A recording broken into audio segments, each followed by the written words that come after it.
Introduction: The Giant Servant. For years you've been sold a white lie.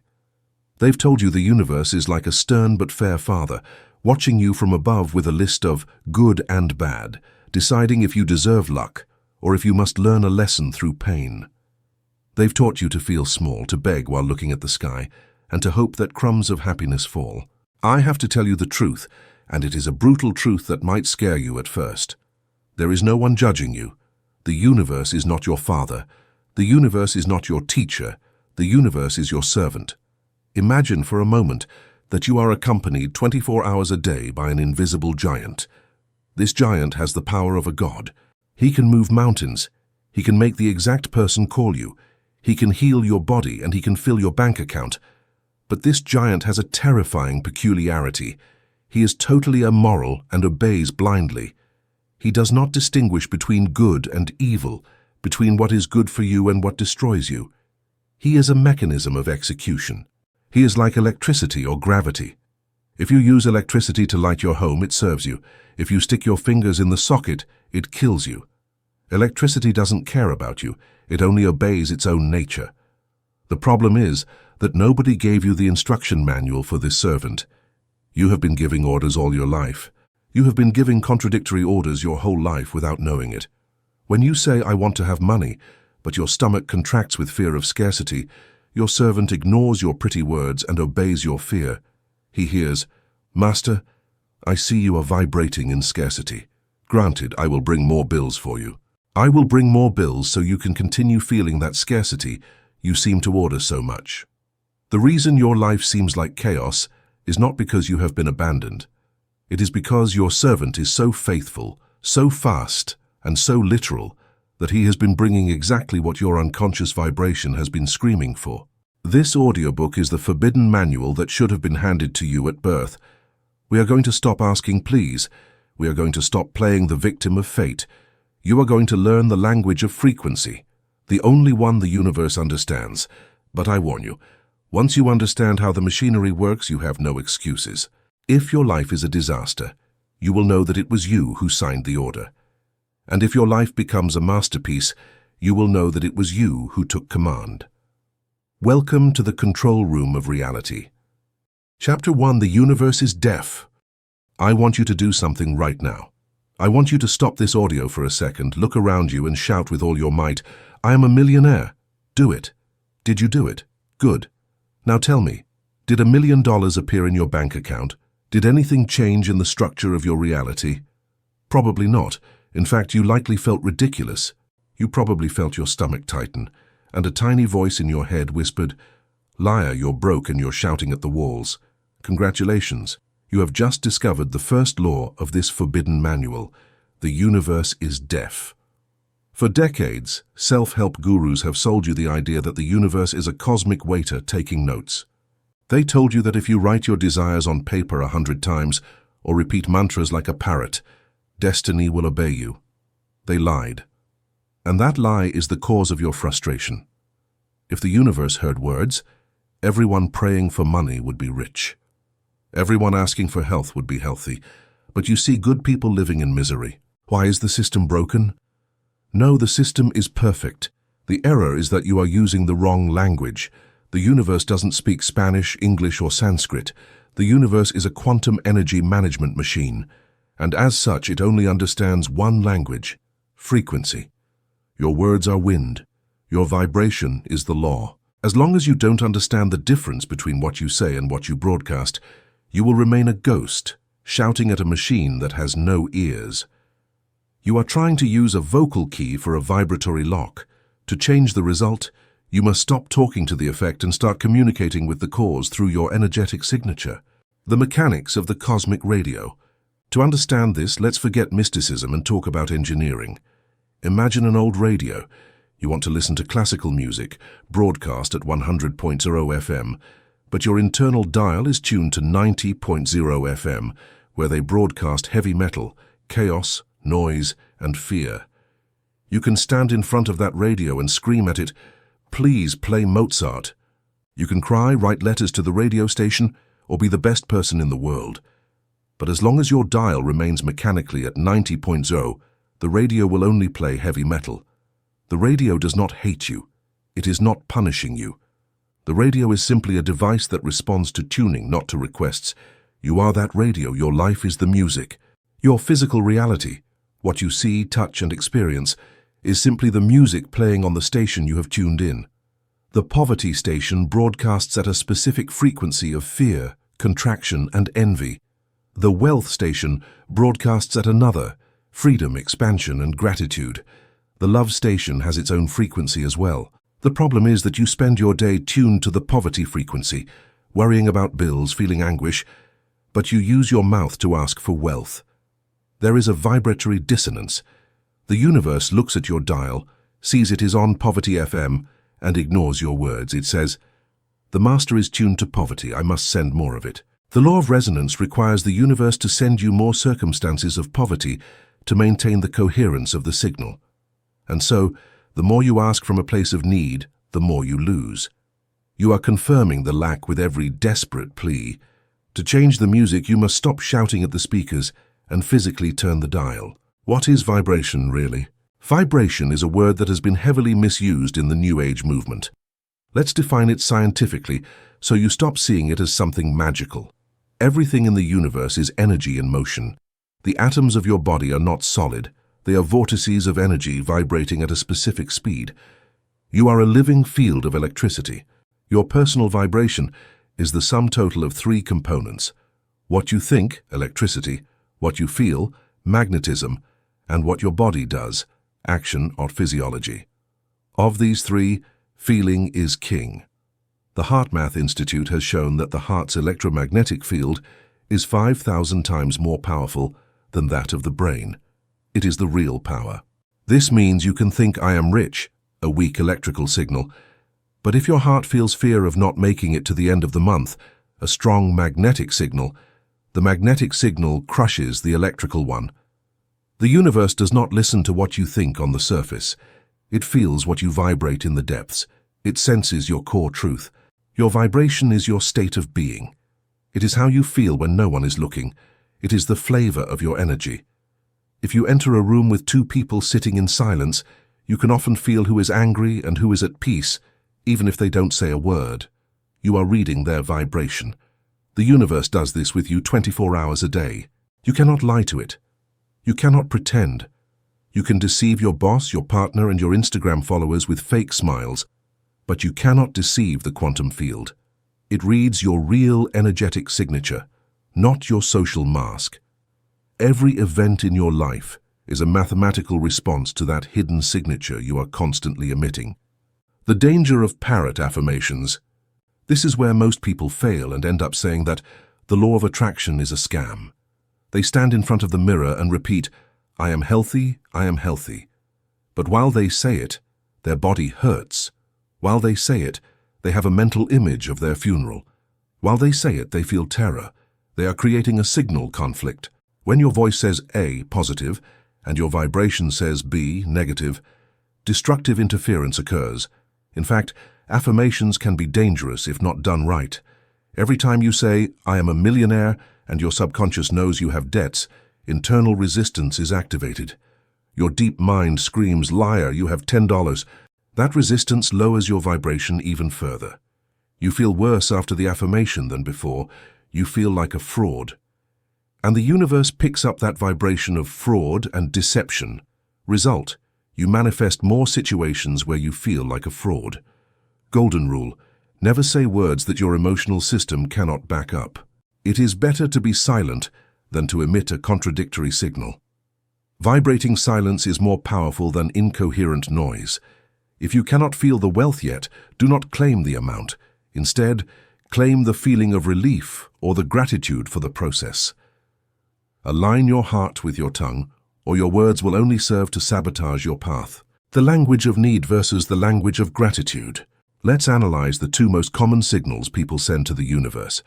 First, the signal of need, asking. When you pray, saying, "God, please give me money, I need it urgently." What is the vibratory subcommunication? The subcommunication is, "I do not have it." You only ask for what you lack. Need is the confirmation of absence. If you vibrate in need, the universe, which is a blind mirror, returns more need to you. It puts you in situations where you continue to be in need, just so you can be right. Need repels the desired object. It is like trying to grab water with a clenched fist. The harder you squeeze, the more it escapes through your fingers and disappears. Second, the signal of gratitude, thanking. Gratitude is the opposite frequency. When you say, "Thank you for this money," the vibratory sub-communication is, "I already have it." You only give thanks for what has already been received. This is why gratitude is the ultimate hack of reality. It changes the tense of your energetic signal. You don't give thanks after the miracle happens. You give thanks before. By giving thanks before, you trick the system in a good way. You emit the signal of, "It already happened." The universe picks up the signal of, "It already happened." And, to maintain cosmic balance, it is forced to manifest the physical fact to match your frequency. Jesus, the great metaphysician, used this all the time. Before raising Lazarus or multiplying the loaves, he didn't ask, "Please, make this work." He said, "Father, I thank thee that thou hast heard me." He took the result for granted before seeing it. He vibrated in certainty, and reality obeyed. Gratitude is the signature of a master. Your body is the antenna. Many believe that vibration is something purely mental. False. Most of your vibration is dictated by your biology. You cannot have a success vibration if your body is in a defeat posture. Test it yourself. Let your shoulders drop, lower your head, breathe shallowly and put on a sad face. Now, try to feel like a winner. It's impossible. Your body is sending a signal of defeat to the brain and the quantum field.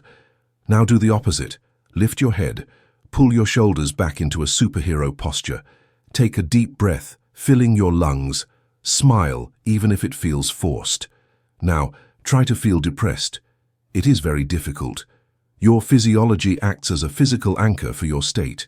Your body is the antenna that broadcasts the signal.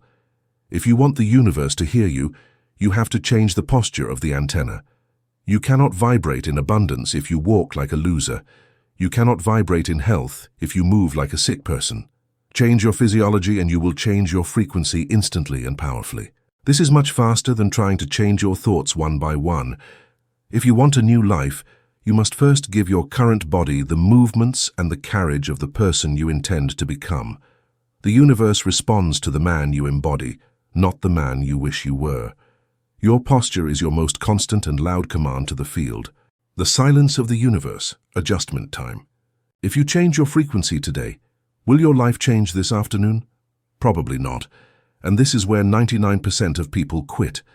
We live in a physical universe that is dense and heavy. Matter takes time to move and rearrange itself. It is like a giant oil tanker. If you turn the rudder, the ship continues moving in the old direction for a while. It moves by pure inertia. That period is called hysteresis, or the echo of the past. When you start vibrating in wealth, it is possible that for a few weeks, bills and problems continue to arrive. It is the echo of your old vibration. The deaf universe is watching. Is he serious? Or is it just a passing emotion? It is testing your resolve. Most people, seeing that reality doesn't change instantly, say, "This doesn't work." And they tune back into the complaint station, Poverty FM. And the universe says, "Ah, false alarm, back to the usual programming of misery." The magician, the commander of reality, understands the delay. He knows that the signal has already been sent. He knows that even if his eyes see no changes, the reconfiguration is happening behind the scenes. He maintains the frequency. He insists. He persists. He ignores the current reality, which is a lie from the past, and remains faithful to his new vibration. And then suddenly the ship turns. Reality collapses and reforms to your new command. How to stop talking and start broadcasting. So what do we do? Do we stop making affirmations? Do we shut our mouths? Yes and no. You must stop using words to ask and start using them to intone. But above all, you must prioritize feeling. Here is the protocol for communicating with the deaf universe. First, identify the frequency of desire. Find the core emotion behind the goal. If you want a partner, don't think about the person. Think about the emotion that person would give you. Is it security, passion, companionship? That emotion is the frequency. Tune into it now. You don't need the person to feel security. You can generate self-love. When you generate the frequency of love alone, you become a magnet for it. If you wait for the partner to arrive to feel love, you are vibrating in waiting absence, and the partner does not arrive. Second, the vibratory diet. If the universe responds to your frequency, you must protect it like gold. You cannot vibrate high if you spend the day watching tragedy on the news or hanging out with people who complain. All of that is radioactive contamination for your antenna. You have to be ruthless. Turn off the TV. Stop following accounts that make you feel inferior or afraid. Move away from energy vampires. You need to clear the static so that your signal is clear. Your environment is either a fuel or a poison for your internal frequency. Third, inspired action versus forced action. When you vibrate in fear, you act a lot but advance little. That is forced action. You run like a headless chicken trying to fix your life. That tells the universe, I don't trust you, I have to do it myself. When you vibrate in confidence, you act less but hit the mark more. That is inspired action. An idea comes to you. You make a call. And boom, a door opens. The deaf universe does not hear your complaints about working hard. It only feels your flow or your resistance. Stop struggling. Start flowing. Trust that the frequency you embody will naturally organize the steps and actions required to manifest your desired destination. The case of the mirror. Let's finish this chapter with an image you won't forget. Life is a mirror. If you stand in front of a mirror with an angry face and shout at the reflection, "Smile, I want to see a smile," the reflection will remain angry. It doesn't matter how much you shout or cry. The mirror has no will of its own. It only reflects the image before it. The only physical and metaphysical way for the reflection to smile at you is for you to smile first, even if you don't feel like it, even if it feels fake at first. You change, the cause, and the mirror is forced to change, the effect. The universe is that mirror. It is waiting for you to take the first vibratory step. Do not wait to have money to feel abundant. Feel abundant. Dress well, be generous, walk with dignity, and money will arrive to reflect you. Do not wait to be healthy to feel vital. You are the projector. The world is the screen. If you don't like the movie, don't shout at the screen. Change the reel of film inside of you. Chapter 2, Blind Obedience. I'm going to start this chapter by asking you the question that has secretly tormented you for years. The question that makes you doubt divine justice and that eats you up inside when you watch the news. Why does the drug dealer have mansions, beautiful women, and an empire while the single mother who works herself to the bone and prays every Sunday barely has enough to eat? Why does the lying, narcissistic scammer get the promotion while the loyal, honest employee is fired? Why do innocent children die while dictators live to be 90 in beds of silk? If the universe were a fair father, this would make no sense. It would be an abomination. But if you remember what I told you in the introduction, everything fits with terrifying mathematical precision. The universe is not your father. The universe is a machine. Welcome to Chapter 2, Blind Obedience. Today you are going to learn the most dangerous and liberating secret of all. The law has no ethics. Your giant servant, the genie of the lamp, is an immoral executor. He does not distinguish between a desire to save the world and a desire to destroy your own life. He does not judge. He has no opinion. He does not protect you from your own vibratory stupidity. He simply says, "Your wish is my command." The law of electricity. For your logical mind to accept this and stop fighting with God, we need a physical analogy. Think of electricity. Electricity is a powerful force that lights cities, moves trains, and heats homes. It is wonderful. But if a killer uses electricity to execute someone in the electric chair, the electricity works perfectly. So it doesn't say, "Wait, this is a murder, I am good energy, I will not flow." And if an innocent child sticks a fork into a socket, the electricity electrocutes him without mercy. It doesn't say, "Poor thing, he's just a child, he doesn't know what he's doing, I'll lower my voltage." Electricity is impersonal. It follows laws, not morals. If you create the circuit, cause, the energy flows, effect. Period. Your subconscious mind and the universe work exactly the same way. They are principles, not people. The Bible says it clearly. He maketh his sun to rise on the evil and on the good, and sendeth rain on the just and on the unjust. Matthew 5:45. This is not poetry. This is quantum physics. Creative energy is available to everyone equally. The scammer who has unshakable faith in his success is using the law correctly, technically speaking, and that is why he succeeds. The saint who lives in fear of poverty is using the law incorrectly, technically speaking, and that is why he is poor. The universe doesn't care who you are, it cares how you use the circuit. The genie is a cosmic bureaucrat. Imagine the genie from Aladdin, but take away the funny personality from the Disney movie. Imagine a genie who is a grey bureaucrat without feelings, with a notebook and a pen, who follows you everywhere. His job is not to make you happy.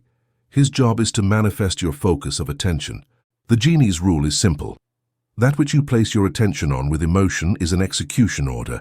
Here is the death trap that 99% of humanity falls into. The genie does not understand the word no. If you say, I don't want to get sick, I don't want to get sick, I am terrified of cancer, I hate cancer. What are you placing your attention on? On the disease. What emotion are you using? Terror, which is a high-voltage emotion. The genie, who is deaf to linguistics but an expert in vibration, writes in his notebook, the master is obsessed with disease. He spends 10 hours a day thinking about it with a brutal emotional charge. He must love it. Granted, executing cellular disease protocol. And when you get sick, you cry out to heaven, why me if I am a good person? And the genie looks at you confused and says, but you asked me for it. You asked me with every minute of worry. You asked me with every Google search for symptoms. I only obeyed you. Fear is a prayer in negative. You have to burn this into your brain. Worrying is praying for what you do not want. Every time you worry about your children, you are visualizing misfortunes for them. You are using your creative power to build an accident or a problem for them. You are cursing your children with your fear. Every time you worry about money, you are planning your bankruptcy. Fear is faith in evil. Fear and faith are the same force, expectation, directed in opposite directions. The immoral universe takes your fear as a formal service request. Ah, I see you are very afraid that your partner will be unfaithful. I see you check their phone, smell their clothes. I see you imagine scenes of jealousy in your head with great detail. What a clear script you are giving me. At your command, I will create the circumstances for a lover to appear and your jealousy to come true.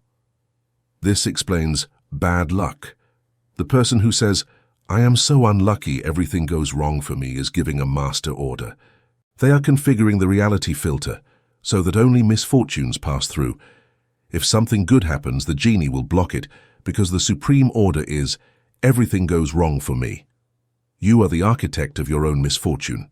And you are so, because you do not understand that your servant obeys your terror with the same diligence he would obey your confidence. The fallacy of the good person. Let's destroy the most harmful myth of all. If I am good, things will go well for me. False. Being good, morally, and being rich, successful, vibratorily, are two different things. You can be the kindest person in the world, give your shirt to the poor and care for wounded animals. But if you vibrate in guilt, in shame, or in unworthiness, the universe will crush you. Why? Because your moral goodness does not cancel your victim vibration.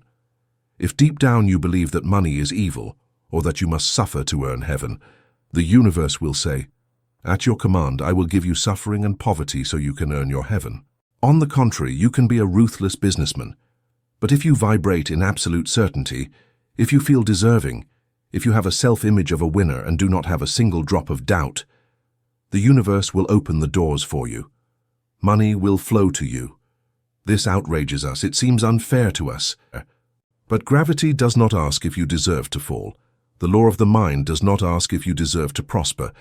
It only asks, are you aligned with prosperity? This is good news. It means you don't have to be a saint to succeed. You don't have to be perfect. You don't have to have purged all your sins. You only have to align your signal. The genie does not hold a grudge. He has no karmic memory in the sense of punishment. He only has the now.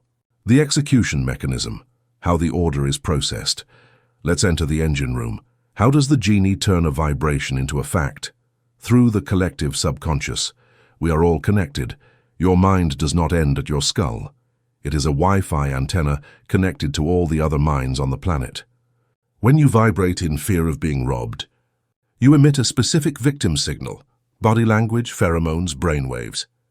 The genie searches the network for someone vibrating at the complementary frequency. Desire to rob, a criminal. The genie coordinates the schedules. He makes you leave 5 minutes late and the criminal turn the exact corner. Match. The event occurs. You will say, "What bad luck." The genie says, "Mission accomplished." Perfect coordination of two compatible vibrations. Nobody is vibratorily innocent. This sounds harsh, I know. It is horrible to think that we attract our accidents. But the alternative is worse, thinking we are leaves in the wind without control. If you attracted the robbery with your unconscious fear, it means you can attract safety with your conscious confidence. By assuming radical responsibility, you regain radical power. The case of the hypochondriac and the confident. Let's look at two extreme examples to illustrate blind obedience. Subject A, the good person hypochondriac. He volunteers at church, he loves his family, but he lives terrified of germs. He washes his hands 50 times a day, he reads news about viruses, he lives in tension, high cortisol. His order to the universe: I am fragile, the world is dangerous, I want disease. The universe obeys, it lowers his immune system. Subject A becomes seriously ill. He cries, "God, why do you abandon me?" Response: You ordered me to abandon you. Your fear was your God. Subject B, the irresponsible adventurer. Perhaps he is a bit selfish. He doesn't go to church, but he loves life. He believes he has iron health. He laughs at germs. He walks in the rain and says, "Water makes me stronger." His order to the universe: I am invincible. My body is a perfect machine. The universe obeys. It raises his defenses. His cells regenerate fast. People say, he has good genetics. No, he has a good dominant vibration. How to cancel a negative order. Now that you are scared thinking about all the bad things you have thought today, breathe. I have good technical news. Positive vibrations are thousands of times more powerful than negative ones. Love is a higher and faster frequency than fear. 1 minute of intense gratitude can cancel out hours of mild worry. The genie has a time buffer. He does not manifest your fears instantly, fortunately, or we would all be dead. If you have a negative thought, I'm going to get fired. The genie notes, preliminary firing order received, waiting for confirmation. If you realize it and say cancel, I erase that order. I do not accept that.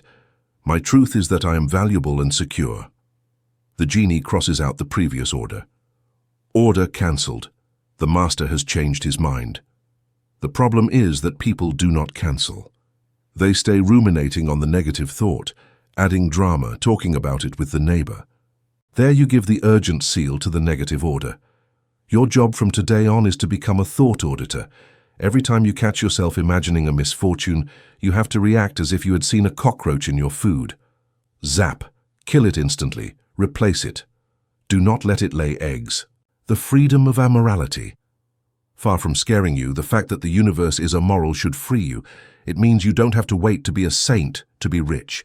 It means you don't have to wait to heal all your past to have a partner today. It means the universe does not have a blacklist with your name on it.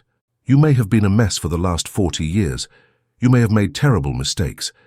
But if in this holy second you change your frequency, the genie looks at you and says, I don't care about your past. I don't care who you were a minute ago. I see your vibration now, and my mechanical obligation is to respond to your vibration now. Do you realize the power of this? It is instant forgiveness. It is automatic redemption, not by mystical divine grace, but by quantum mechanics. You change the input, you change the output, immediately. The Yes Master experiment. During the next 24 hours, I want you to play a mental game. Visualize that behind you floats a giant, muscular genie with a poker face. Every time you think something or say something, imagine the genie leans in and whispers in your ear, Yes, Master, at your command. Granted. You say, I'm so tired I can't take it anymore. Genie, "Yes, master, I will give you more tiredness. I will drain your energy right now." You say, "What an idiot I am. I always lose my keys." Genie, "Yes, master. I will cloud your vision so you don't find them." You are an idiot, confirmed. You say, "This is too expensive for me." Genie, "Yes, master. I will keep money away from you so it remains unreachable." Listen to that whisper. You will realize that you are a masochistic dictator. You will realize that you spend your day ordering your own destruction. When you hear the "yes, master" after a negative phrase, a chill will run through you, and you will correct it immediately. You will say, "No, wait, I meant, I am resourceful and I always find solutions." Genie, "Yes, master. That's better. Executing solutions." Chapter 3, Hacking the Signal. You look at your bank account, you see a zero and you feel poor. You look at your partner shouting at you and you feel angry. You look at the news about a new crisis and you feel afraid. You look in the mirror, see a wrinkle and feel old. Does it sound familiar? This is the way 99% of humanity lives. It is the logical and normal way. And it is the exact reason why 99% of humanity is trapped in an infinite loop of repeating their own past. You live in reaction mode. You are a slave to what your eyes see. Your internal state is constantly hijacked by external circumstances. If the world smiles at you, you smile. If the world hits you, you cry. That is being a mere echo. Welcome to Chapter 3, Hacking the Signal. Today we are going to break the chains of reality. We are going to stop being victims of the environment to become creators of the environment. We are going to make the most important transition of your life, moving from being a thermometer to becoming a thermostat. It is the shift of power, the difference that changes everything. Let's analyze these two devices. They look similar, but they work in opposite ways. The thermometer is a passive device. Its only function is to read the environment and reflect it.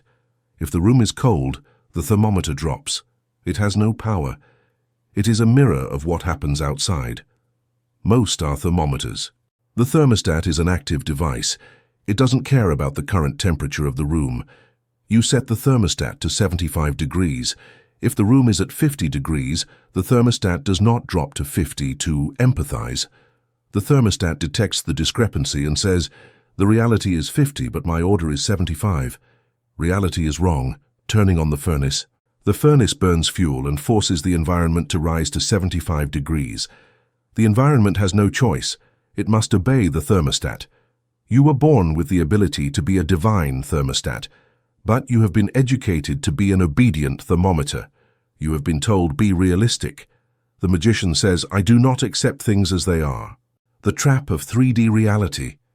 To hack the signal, you first have to lose respect for reality. What you call reality is a lie. Or rather, it is old news. Because matter is dense and takes time to manifest, what you are living today is the result of your vibrations from months or years ago. Your bank account today is the fossil of your past thoughts. If you react to your current reality, you are making a fatal error. You are reprinting the past. You are taking the old mold and telling the genie, look, I am poor. I feel poor. Make another copy of this for the future. And the genie says, as you command, perpetuating poverty. It is a closed cycle of repetition that never ends by itself. To exit the matrix, you have to ignore your senses. You have to be, in the eyes of the world, a bit delusional. You have to look at the empty account and, instead of feeling anguish, feel the emotion of the opulence that is on its way. This is not denial. It is quantum engineering. You are setting the thermostat even if you are shivering. The science of hacking. How do we do this without feeling like crazy liars? By using a flaw in the human operating system, your brain does not distinguish between what you see and what you vividly imagine. Let's do the lemon experiment. Imagine you go to the kitchen, you take a yellow lemon, you cut it in half, the juice splashes, smell it. Now imagine you tilt your head back and squeeze all the sour juice directly onto your tongue. Stop. Open your eyes. Do you have more saliva? Did your jaw tingle? Of course. But there is no lemon. Your body reacted physically to an image. This is the Holy Grail. If you can make your body salivate with an image, you can vibrate in wealth. If you hack your brain to broadcast the signal, I already have the money. The universe will pick up that signal and say, the master has money. I have to manifest it in 3D to match the frequency. This is how you hack the signal. You become the projector instead of the screen. You dictate the frequency that the world must eventually reflect. Tool 1. Biohacking. Many try to change their vibration just by thinking, but they sit hunched over, breathing shallowly. It is a lost battle. Physiology beats psychology. It is very hard to feel like a winner in a loser's posture, but it is very easy to change the mind if you change the body first. Use your hardware to force the software. The 2-minute power protocol. Stand up, spread your legs, hands on waist, Wonder Woman, Superman pose. Hold for 2 minutes. Science shows this lowers cortisol and raises testosterone. It drugs your brain with success chemicals. Do 10 explosive breaths. Oxygenate, jump, dance. Static energy is fear. Energy in motion is power. Force a smile. Tool 2. The signal diet. If you want your thermostat at 75 degrees, you cannot open the window to a blizzard of fear. You must control what enters your mind. Most treat their mind like a public dump. They watch the news, war, virus, crisis. They listen to sad songs about betrayal. And then they try 5 minutes of visualization. It's useless. Programming wins by volume. To hack the signal, you need an information quarantine. Zero news. If the world ends, you will hear the screams. Cut the cable. High-frequency music, lyrics are direct hypnosis to the subconscious. Circle of protection. Stay away from complainers. Imagine a glass shield between you and them. Protect your input. Tool 3. Memory of the future. Your brain uses memories to define you. You live based on corrupt files from the past. But here is the hack. The brain doesn't distinguish a real memory from an invented one if you review it enough. Olympic athletes use this. You are going to create memories of the future. Spend 10 minutes a day remembering. Remember the day you got the raise. Remember the smell of the new office. Remember the celebration dinner. Review that memory over and over. Give it color and detail. Eventually, that invented memory will feel more real than your actual past. When that happens, your thermostat is fixed. The universe has no choice but to manifest it. The Hawkins scale. To be scientific, let's use Dr. David Hawkins' map of consciousness. He measured emotions on a logarithmic scale. Shame, 20, is the frequency of death. Fear is 100. Anger is 150. The critical point is level 200, courage. Below 200, you are in survival, victim mode. You are invisible to the genie of miracles. You only attract. Above 200, you enter power creator mode. Courage, 200. Acceptance, 350. Love, 500. Peace, 600. Your mission is to stay above 200. If you wake up in fear, 100. Do not make decisions. Your number one priority is to raise your frequency to 200. Operating below 200 is hard work for miserable results. Above 200 is flow and magic results. The art of indifference. This is where beginners fail. You start acting like a thermostat. You set your mind to wealth. But 3 days later, a bank letter arrives. Overdrawn, the novice panics and drops their frequency. The master applies divine indifference.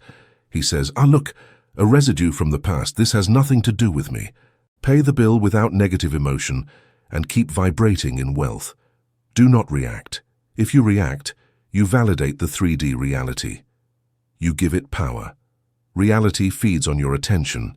If you starve the problem and feed the solution, the problem dies. You must be able to walk through hell without getting burned because you deny the fire is real. The thermostat click ritual. Visualize a real thermostat on your mental wall. Every time something bothers you, walk to that wall. See the temperature is low. See your hand turning the wheel. Hear the click. That click is your irrevocable decision. I have set the temperature to peace. I don't care if the building is falling. I am at peace. Feel the internal engines turn on. Feel the heat rise from your stomach. Do not wait for the world to change. Change yourself. If you do this, you will see something miraculous. At first, people will look at you strangely.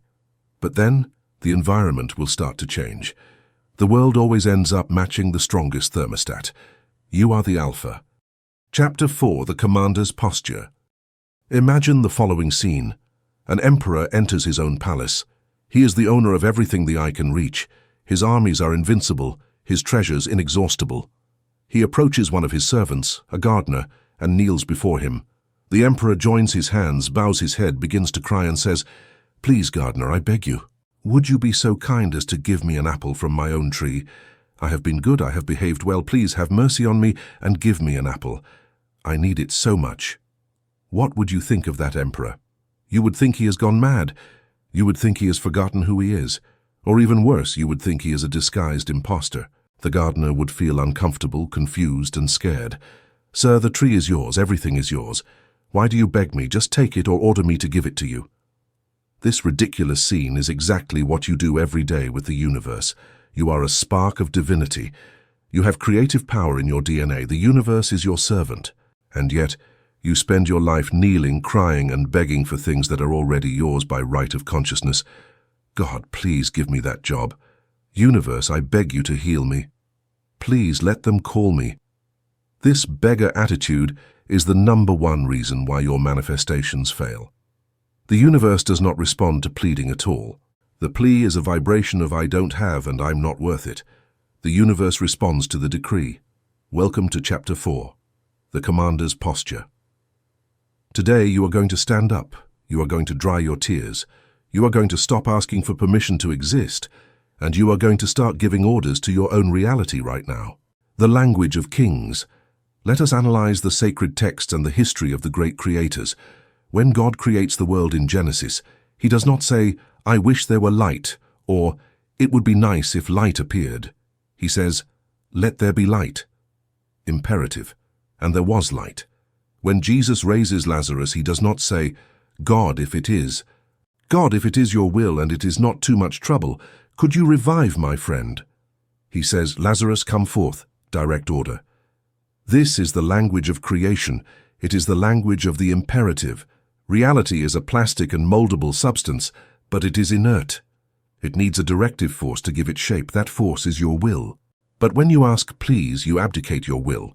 You hand over the power to an imaginary external force. You place yourself in a position of inferiority. And remember the rule of the vibratory hierarchy. The inferior can never command the superior. If you behave like a worm before life, life will step on you. That is the dynamic. That is the natural dynamic between a foot and a worm. If you behave like a commander, life will square up and wait for instructions. The psychology of the alpha dog.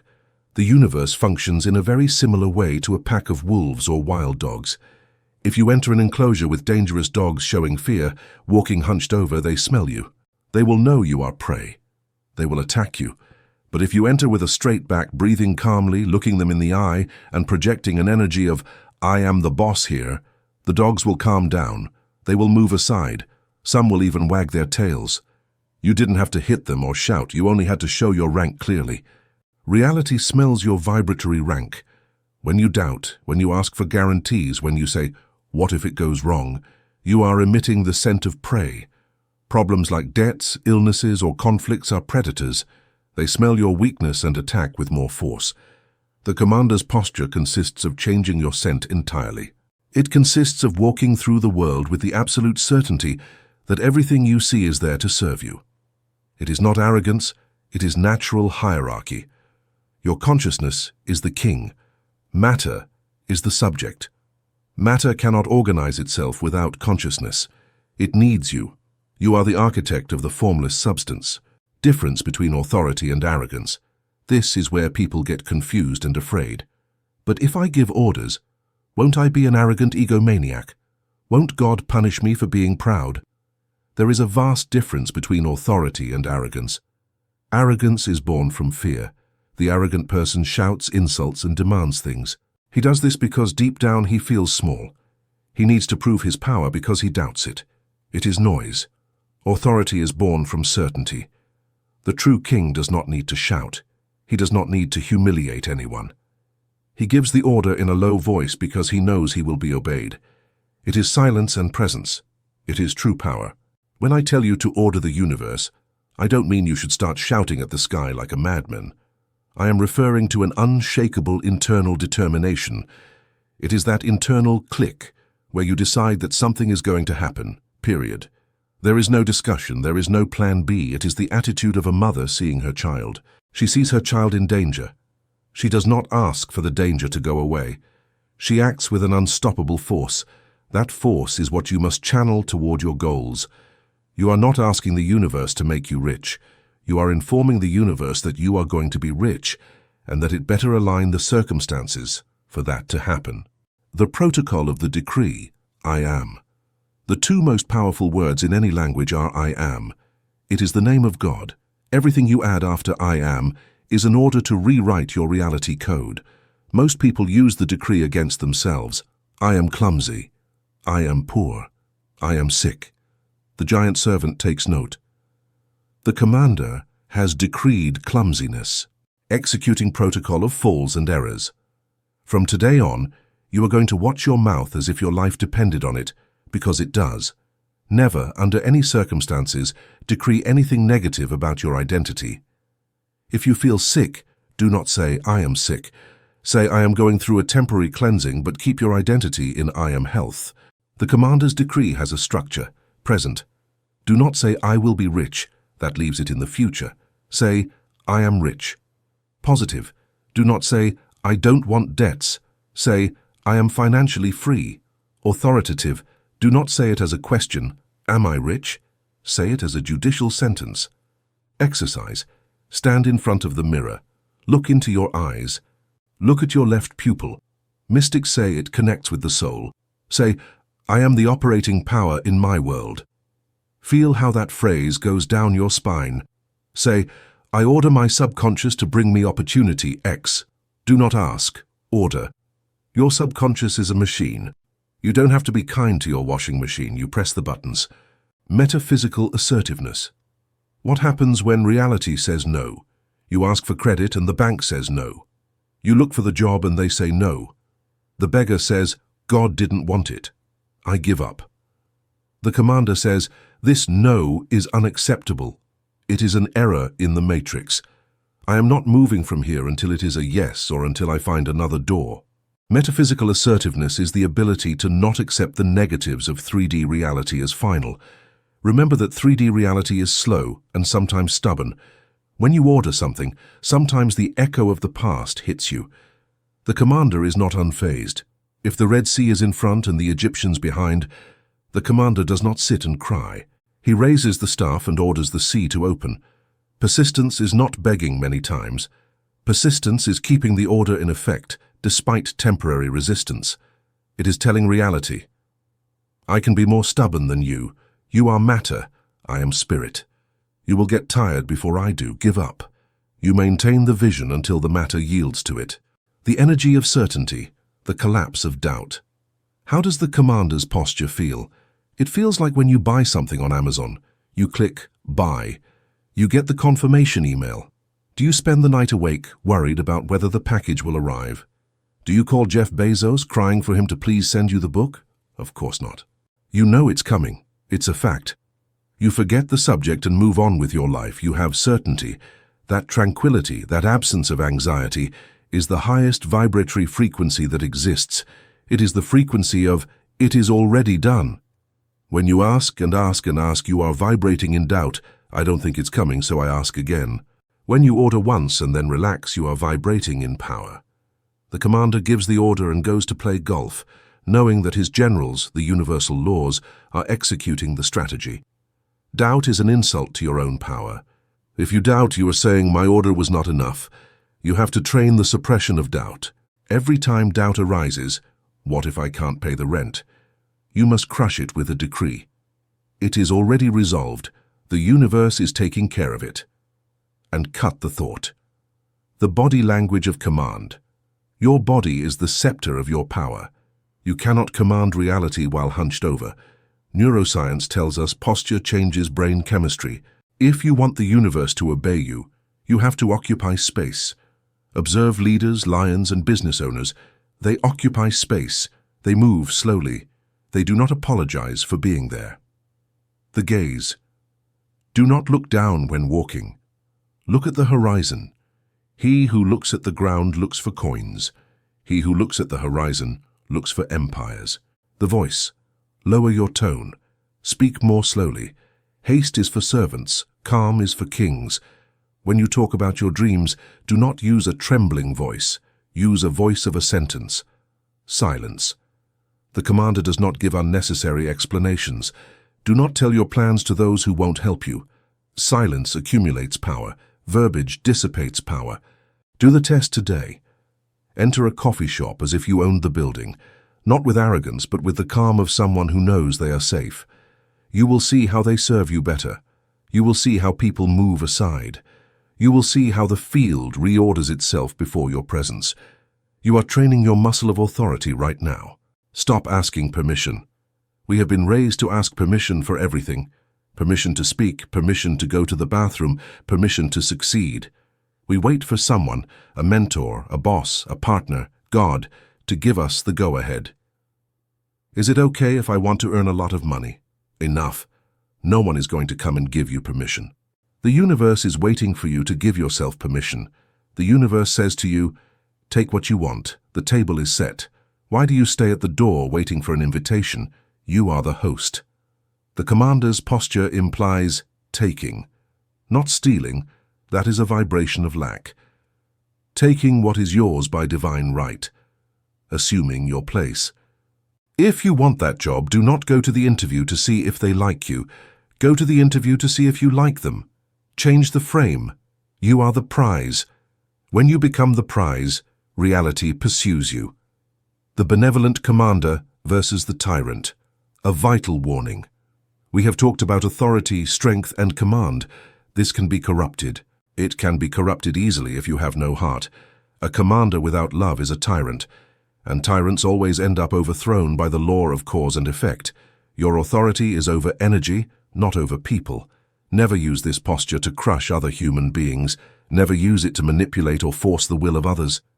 Your kingdom is your reality. It is your own reality, your own mind, and your own circumstances. Be relentless with your fears, but be kind to people. Be hard on your doubts, but compassionate with the mistakes of others. The true king protects his people. Your people are your emotions, your projects, your body. Protect them. Give them orders to prosper. When you order prosperity for yourself, you implicitly order that you will have resources to help others. The benevolent commander wants power to serve better. The tyrant wants power to be served. The universe serves the benevolent commander with joy, but conspires to destroy the tyrant.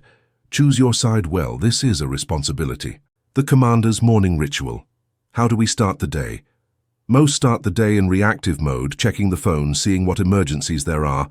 They start the day like private soldiers receiving orders from the world.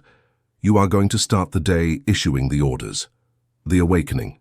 As soon as you open your eyes, do not move. Feel your body. The decree. Say out loud or mentally, this is my day. I order that there be order, success, and joy in my world today. Nothing can disturb my peace because I am the one in charge here. The schedule. Visualization. Review your day mentally. Visualize meetings and trips, but do not see them with fear. See them turning out exactly as you want.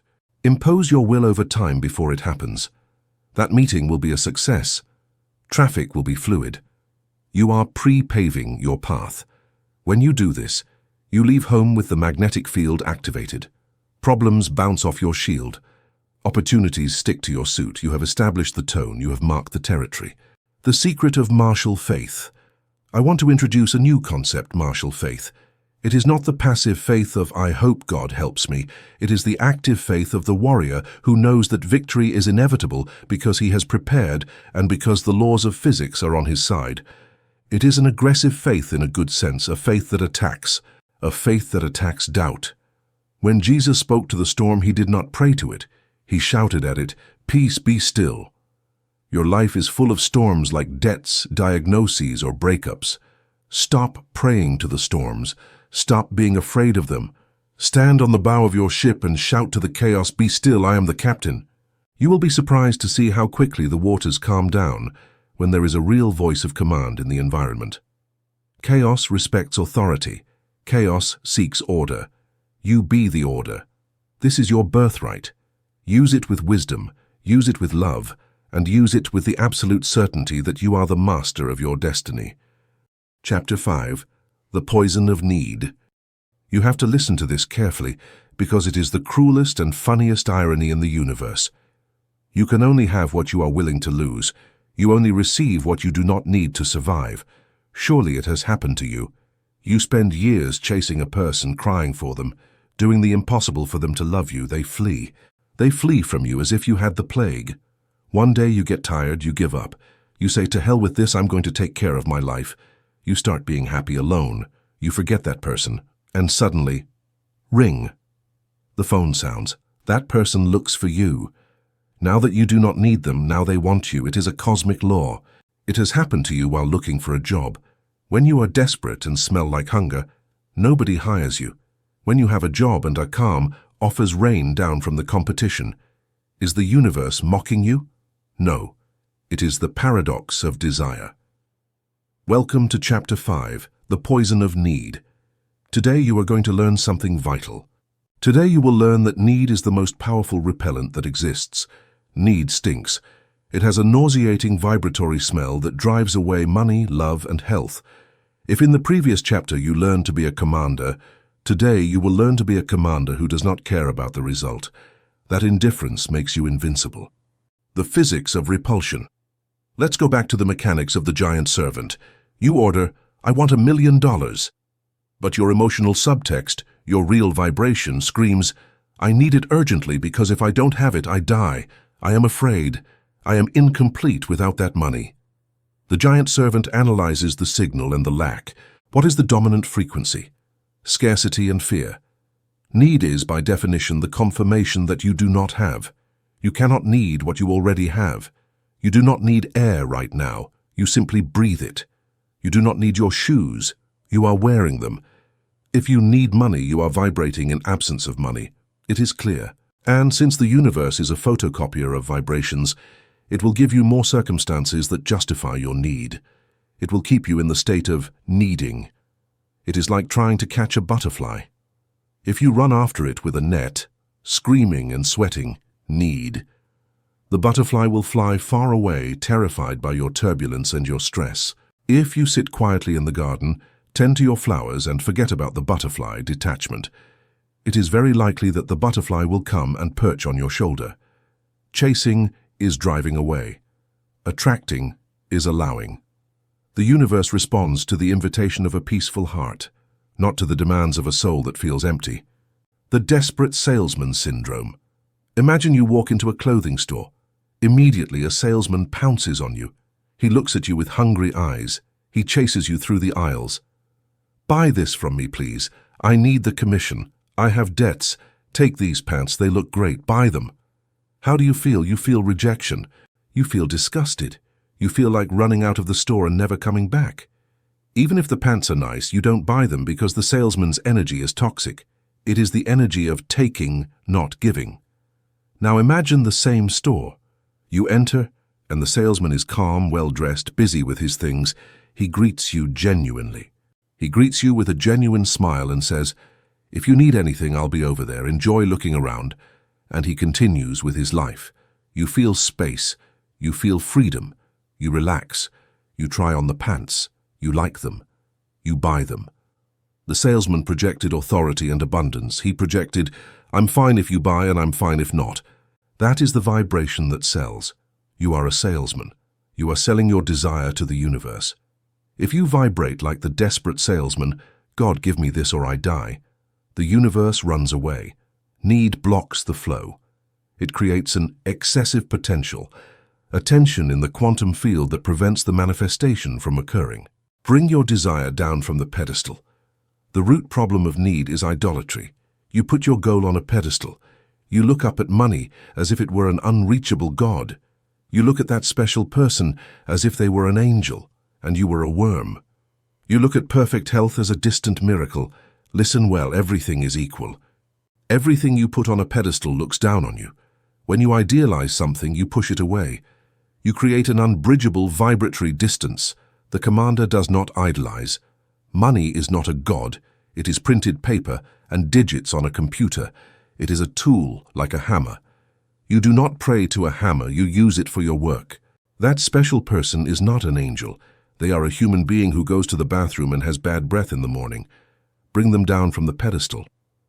Your dream is not the big thing. It is something normal for someone of your level. You have to trivialize your goal. You have to lose respect for it, in a good sense. Lower it. While you see it as gigantic and impossible, your subconscious will not let you have it, because it does not feel up to the task. Treat $1 million as you would treat 10 cents, with the same naturalness. When you take away the important importance, you eliminate tension. And when you eliminate tension, the energy flows, turning need into preference. So how do we desire something without needing it? By making a deep semantic and emotional change. Change. I need it to I prefer it. Need. I need this job or my life is over. Vibration, fear, death. Preference. I prefer to have this job, I would love it and I will enjoy it. This is power. But if I don't have it, my life goes on, I am valuable and I will find another equal or better. I don't depend on this to be me. Vibration, freedom, power. Do you see the difference? Preference is a clean desire. It is the desire to play and win, but without the terror of losing. It is the attitude of someone playing a video game. You want to win the game, of course. You try hard, you get excited. But if you lose a life, you don't throw the console out the window or get depressed for 3 months. You say, oh well, and you restart. Because you know it's a game. Life is a game. Money is points on the scoreboard. When you play with lightness, you win more. When you play with the heaviness of, my life depends on this, your hand trembles and you miss the shot. The field responds to the relaxed master, not the tense slave. Release the importance and you will gain the prize. The universe loves the light-hearted player who enjoys the match regardless of the final score on the board. The power of Plan B, destroying fear. Need is born from the fear of not having options. It is this person or no one. It is this job or ruin. That tunnel vision is a lie. We live in an infinite universe. To kill need, use the worst-case scenario technique. Look your fear in the face and ask, what happens if I don't get the money? The ego says, you will die. Reality says, well, I'll have to sell the car, move to a smaller flat and eat rice for a while. Will I survive? Yes. Will I still have my family? Yes. Can I try again? Yes. The moment you accept the worst-case scenario, the fear disappears. You take the teeth out of the monster. You take back your control. You realize that you are bigger than the problem. And paradoxically, when you accept that you could live without your desire, that is when the desire arrives faster, because you have let go of the rope. You have stopped strangling the universe. The mental Plan B is not to be used. It is to give security to your reptilian brain. This relaxes your vibration and allows the manifestation of Plan A. By being okay with the alternative, you remove the resistance that was blocking your primary goal. You become a fluid channel through which the universe can finally deliver the order you placed long ago. Security creates the path for the physical manifestation. The law of reversed effort. The philosopher Alan Watts spoke of the law of reversed effort. He said, when you try to stay afloat, you sink. When you try to sink, you float. If you are in quicksand, the more you struggle, need or effort, the faster the earth swallows you. To get out, you have to relax, stretch out, and stop fighting. In manifestation, it is the same. The more you exert yourself mentally to attract something, the more you push it away. People who do 5 hours of affirmations a day are screaming desperation. They are trying too hard. The commander gives the order once, with clarity, and then goes about his business. He trusts the giant servant. Trust that the order has been received. If you order a pizza, you don't call the pizzeria every 3 minutes shouting, "Is the pizza coming?" For sure? I'm hungry. If you do that, you look crazy and you disturb the cook. You order. You hang up. You set the table. You wait. You know it's coming. That peace is the presence of faith. You are the cake, not the cherry. Need comes from an error of identity.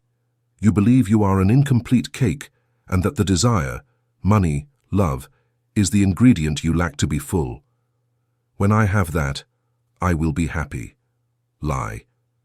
If you are not happy without it, you will not be happy with it. You are already a whole being. The desire is not the missing ingredient. The desire is the cherry on top of the cake. You are already the complete cake. You are already valuable. You are already life. You are already consciousness. Money is a fun ornament. A partner is pleasant company. But none of that completes you. You are infinite right now. When you understand that you are complete right now, the need evaporates. You say, I feel great being me, and besides, I'm going to have that sports car because it's fun, but if I don't have it, I'm still great. That attitude is magnetic. The universe loves to give things to people who already feel rich and complete. The universe does not like to give things to people who feel empty, because voids are black holes that are never filled. Fill yourself first, with self-love, peace, gratitude, and the outside world will bring you gifts to celebrate your fullness. Like attracts like. Fullness attracts more abundance into your physical life. The so what technique. Here is a quick tool to deactivate need when you feel it grabbing your throat. When you're obsessed with the result, say out loud, so what? What if he doesn't call me? So what?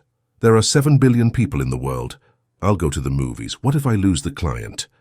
So what? Power is mine. So what? A better one will come who pays more.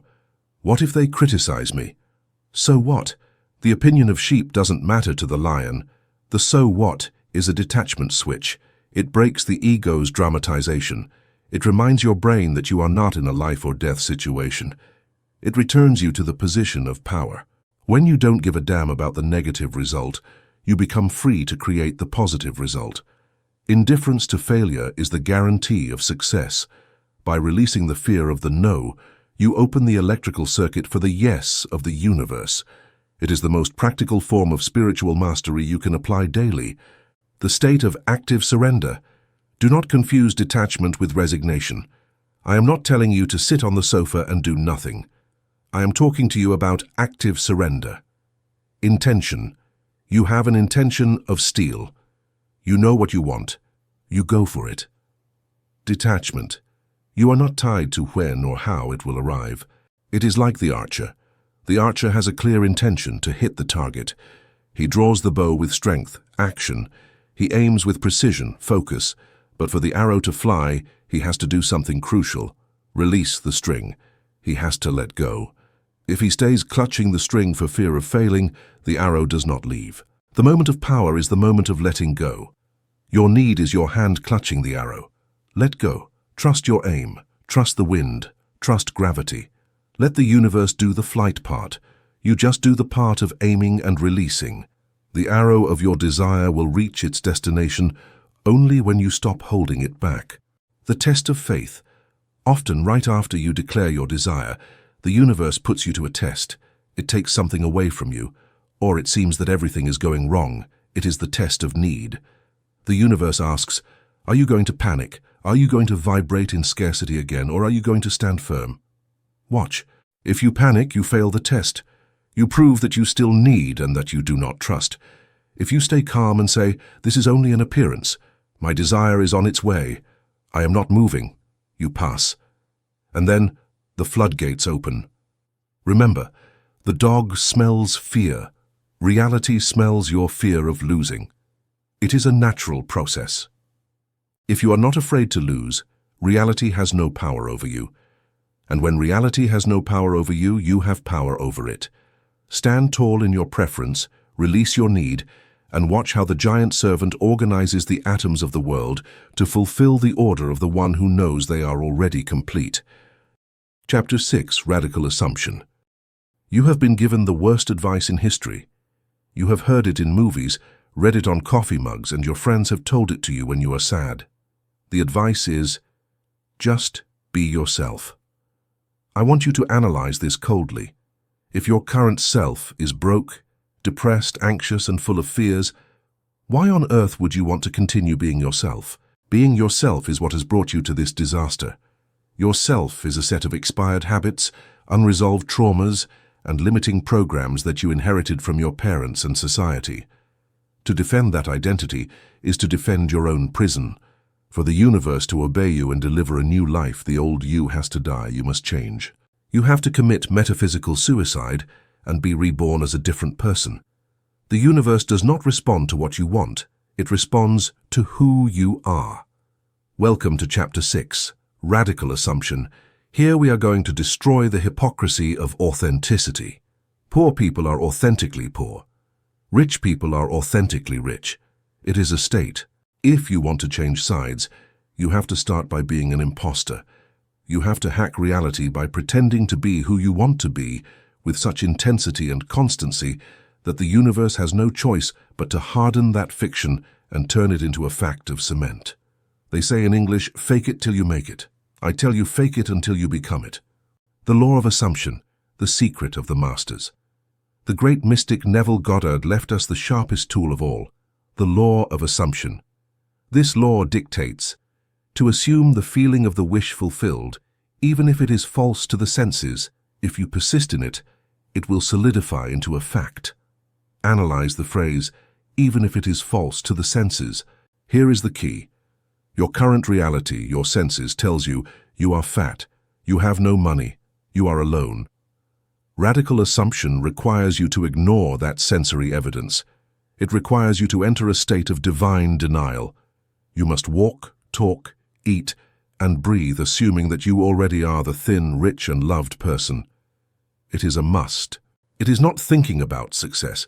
It is thinking from success. There is a vast difference. Thinking about the $1 million is seeing the money far away, there in the future. That creates distance and longing. Thinking from the $1 million is looking at the world through the eyes of a millionaire now. How does the chair feel if you are rich? How does the coffee taste if you are a millionaire? How do you walk down the street if you are a millionaire? The physical fact may not be there yet, but the identity must be installed first. The universe fills the molds. You are the mold. If the mold is shaped like poor, the universe pours poverty. If you change the mold, the world changes. The method actor, Stanislavski for the soul.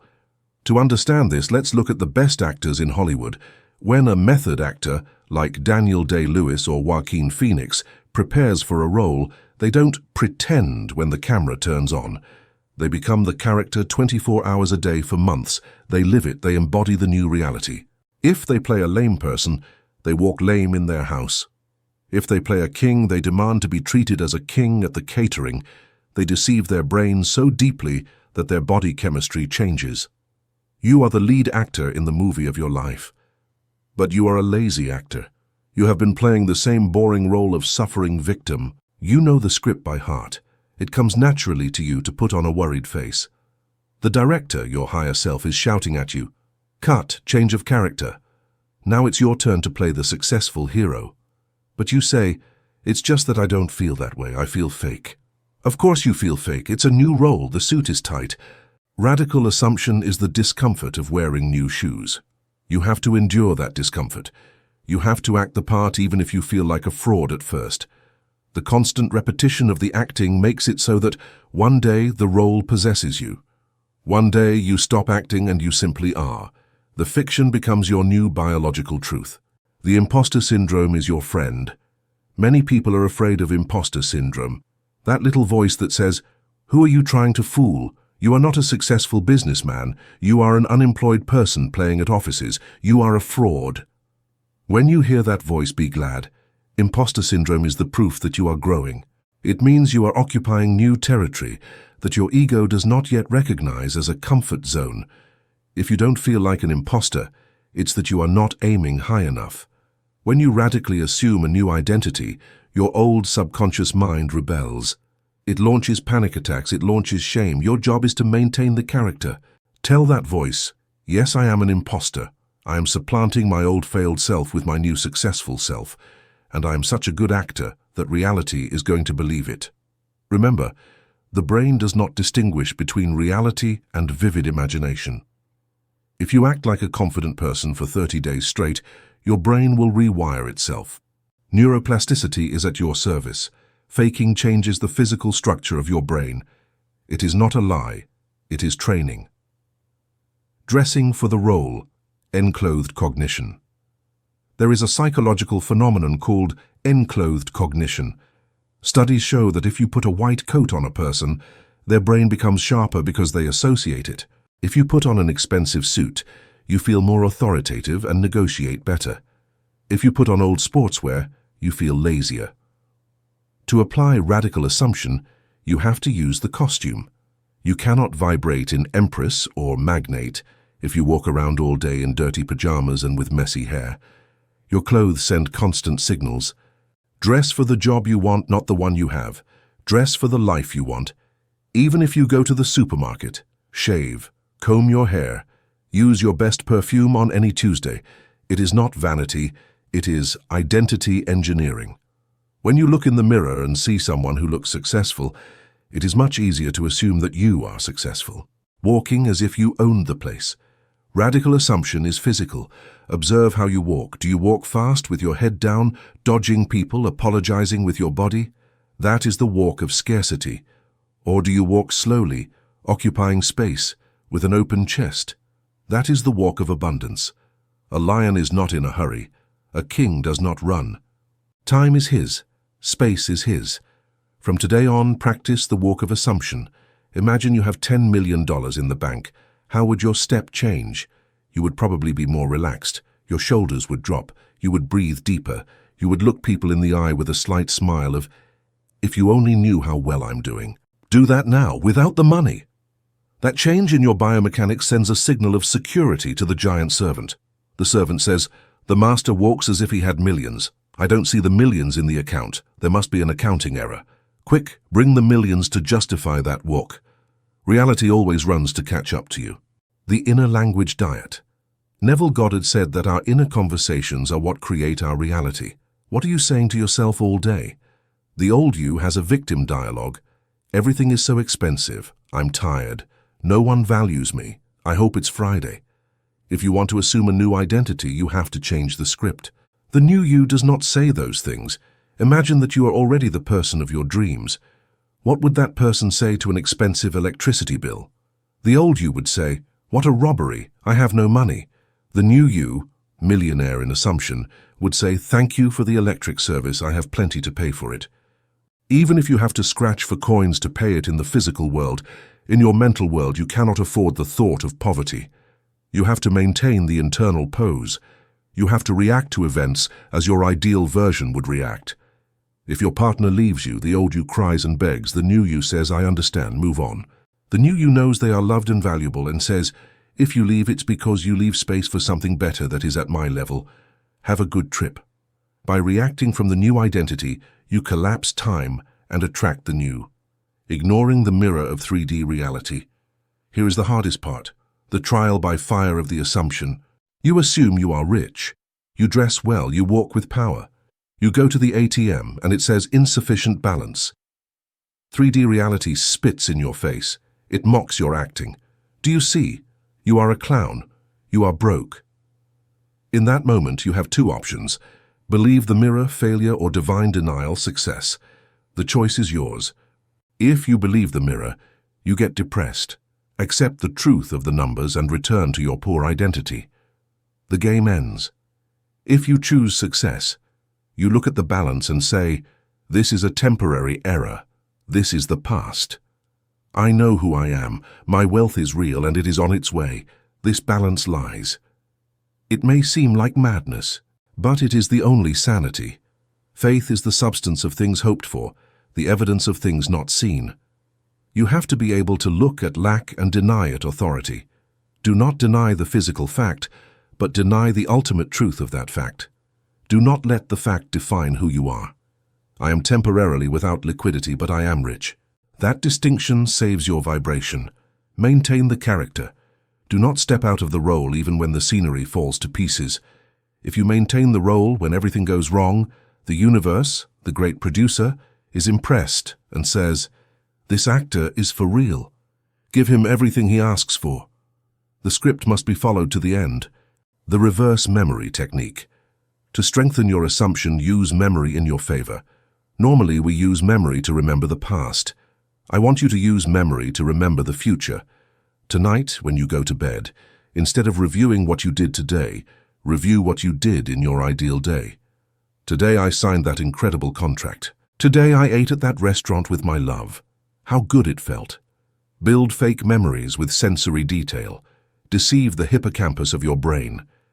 If you do this every night, your brain starts to mark those events as real and familiar. And the subconscious always works to reproduce what is familiar to it. It follows the known path. If wealth becomes familiar in your mind, through invented memories, the subconscious will take you to it on autopilot. It will make it seem weird to be poor, and it will work frantically to correct that anomaly. The placebo effect is you. Medicine has shown that if you give someone a sugar pill with authority, their body heals itself. The pill was fake. The belief was real. The cure was real. You are your own placebo. Your new identity, your acting, is the sugar pill. At first it is fake. It is pure theater. But if you swallow it with absolute faith, your life heals for real. Your bank account heals, your loneliness heals. Do not underestimate the power of the lie.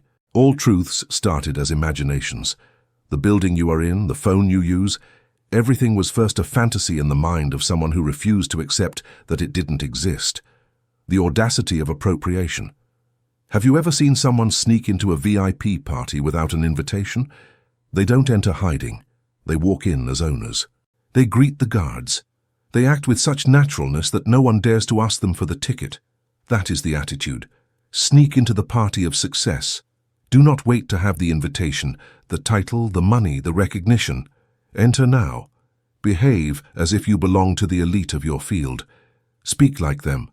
Be one of them now. The universe is the security guard. If it sees you doubt, it will ask for the ticket. If it sees you enter with the radical assumption of belonging, it will open the velvet rope for you. Appropriate your desire. It is not something you are going to get. It is something you already have in the quantum plane. It is yours. Wear it now. Put on the coat of your success. Use it. If you feel guilty, remember Chapter 2. The universe is amoral. It doesn't care if you deserve to enter. It cares if you have the audacity to enter. Practical exercise. The day of the avatar. Tomorrow you are going to play a game. You are going to choose your avatar, your future self. Do it. Write on a piece of paper what that self is like. How does he dress? What time does he get up? What does he have for breakfast? How does he greet the neighbors? What does he listen to in the car? For 24 hours you are going to be possessed by that avatar. From the moment you wake up until you go to bed, you will not react like the old you. You are going to ask before every situation, what would my avatar do now? If the old you would eat a donut out of anxiety, but the avatar would go to the gym, you go to the gym. Not because you have to, but because it's what my character does. It's acting, it's a game. But at the end of the day, you will realize something wonderful. You felt better, things flowed more, people treated you differently. And you will ask yourself, why have I been choosing to be the old loser you when I could have chosen to be this avatar all this time? Identity is a choice, not a sentence. You are the author. Rewrite your character and the world will rewrite your entire story. Chapter 7, The Time Trap. Welcome to Chapter 7, The Time Trap. Today you are going to learn the basic physics of reality. You are going to understand that time is not your enemy, but a necessary safety mechanism. You are going to learn that what you see with your eyes is not the present truth, but the delayed echo of your past. If you manage to understand this chapter, you will become immune to disappointment. You will become a sniper who fires and waits patiently, knowing that the bullet has already left and that the impact is only a matter of time. The density of matter. The system lag. We live in a physical universe that is dense and heavy. In the mental quantum plane, manifestation is instantaneous. You think of a pink elephant and, boom, in your mind, the pink elephant appears instantly. There is no time. But in the physical plane, 3D, matter has inertia. It is slow. Imagine you are driving a speedboat, your thoughts. You can turn the wheel and the boat turns instantly. Now imagine you are driving a giant ocean liner loaded with steel containers, your physical reality. You turn the rudder hard. You change your vibration today. Does the ship turn instantly? No. For several miles, the ship continues moving in the old direction due to accumulated inertia. If you are a rookie captain, you will panic. The rudder doesn't work. I turned and we are still headed toward the iceberg. It's a farce. And you will let go of the wheel. The wise captain knows that the turn has already occurred. He knows the turn happened in the engine room, but the mass of the ship takes time to respond. He holds the wheel steady. He knows that inevitably the inertia will run out and the ship will begin to veer majestically toward the new destination. Your life is that ocean liner. You have spent 20, 30, or 40 years vibrating in scarcity and limitation. You have generated a brutal inertia. Do not expect the ship to turn 180 degrees just because you vibrated in abundance for 3 days. You have to sustain the order during the hysteresis delay period. That period where it seems nothing is happening is the period where everything is happening beneath the surface. The safety buffer. Why you don't want instant manifestation. You complain that the universe is slow. You say, I wish my thoughts came true instantly. Believe me, you don't want that. If that were true, you would be dead. Think about how many times a day you have intrusive or catastrophic thoughts. I hope my boss dies. I'm going to crash the car. I bet I have cancer. If the genie obeyed instantly, without loading time, your boss would drop dead in the meeting, your car would explode, and you would sprout tumors before dinner.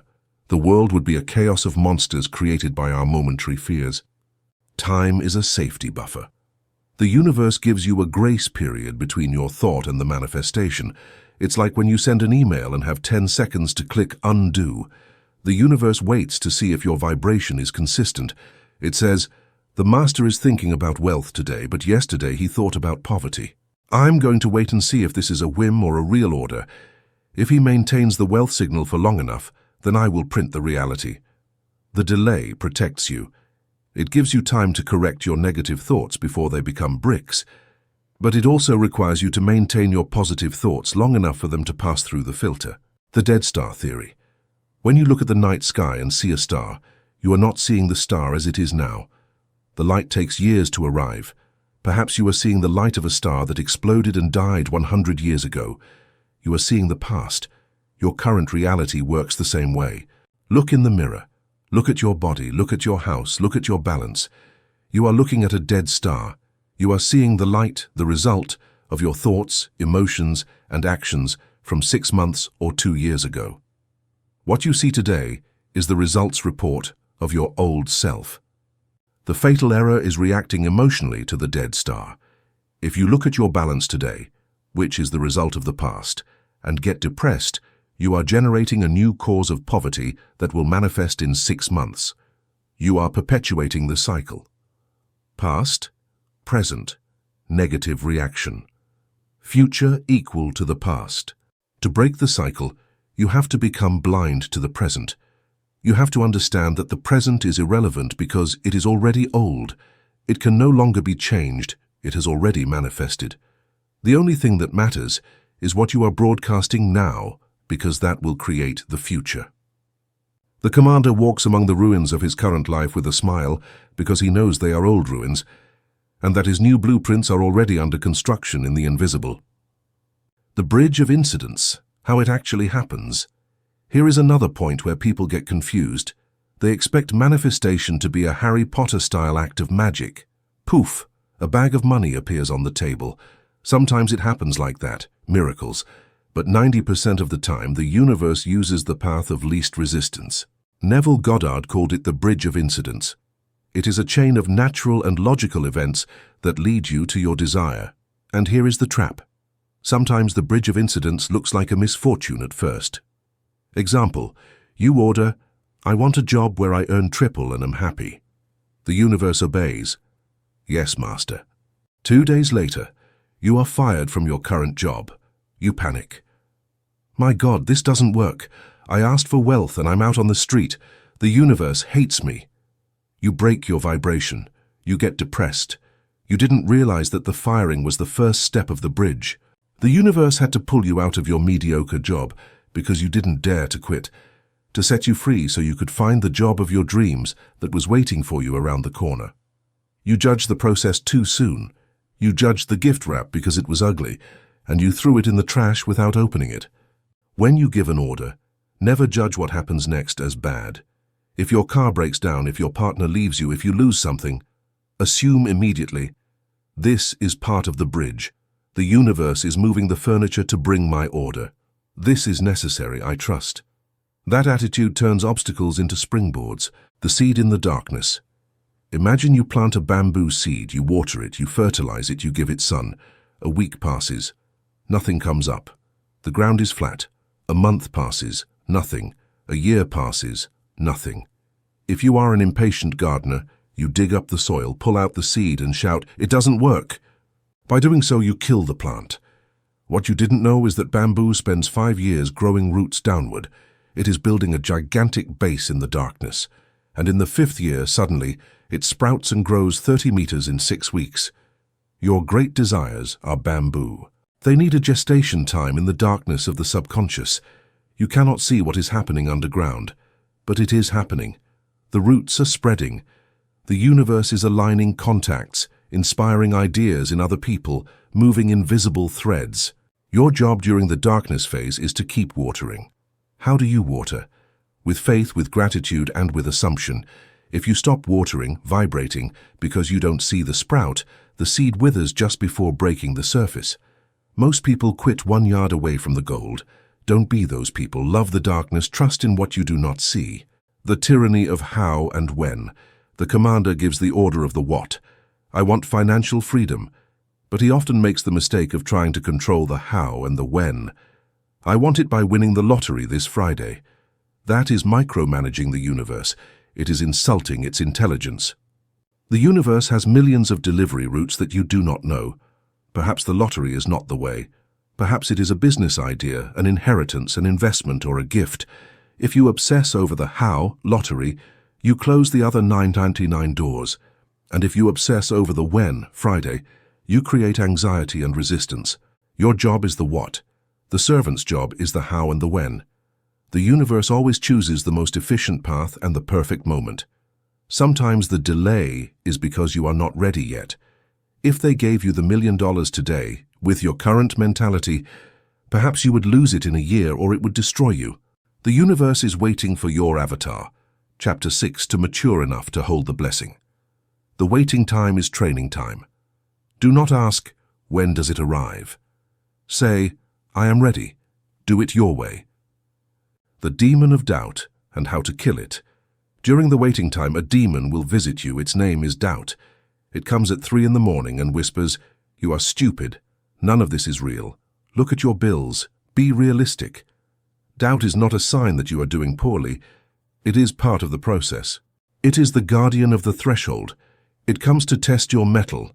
If you get scared and dialogue with doubt, you lose. Doubt is not convinced by logic, because 3D logic says you are broke. Doubt is crushed with authority. When you hear the voice say, "I hear you, but I do not authorize you. My order is still in effect, it is already done," and change your focus. Go do something physical. Dance, run, clean the house, get the energy out of your head. Do not debate with the demon, ignore it. Treat doubt like the noise of a construction site on the street. It's annoying, yes, but it doesn't mean you have to stop your life. Keep working. The VIP waiting room technique. How do we survive the wait without going crazy? By changing our attitude toward the wait. Do not wait like someone waiting for the bus in the rain, anxious and checking the watch. Wait like someone waiting in the VIP lounge of a luxury airport. You know your plane, your desire, is going to leave. You have the ticket in your hand, your assumption.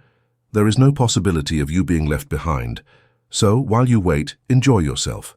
Have a drink, read a book, relax. Anxiety doesn't make the plane arrive sooner. It only makes the wait miserable. The best way to speed up time is to stop waiting for it. Occupy your mind with other things. Enjoy your current life. Find joy in what you already have. When you forget about time, time collapses. When you are obsessed with watching the pot, the water never boils. Turn around, live. And when you least expect it, boom, the water will be boiling. Signs that the download is complete. How do you know you are close? Often right before the big manifestation, 2 things happen. The apparent chaos. Everything seems to get worse all at once. It is the storm before the calm. It is the deep restructuring of reality. Rejoice. The ship is turning. Total detachment. Suddenly, you wake up one day and no longer feel the urgent need for your desire. You feel peace. You say, "You know what? I'm fine as I am." That is the magical moment. You have released resistance completely. You have reached the point of zero friction. Normally, the desire manifests hours or days after reaching this state. When you no longer care if it arrives, it arrives. Exercise the evidence journal. To combat time blindness, start an evidence journal. Your brain is programmed to forget the good things and remember the bad.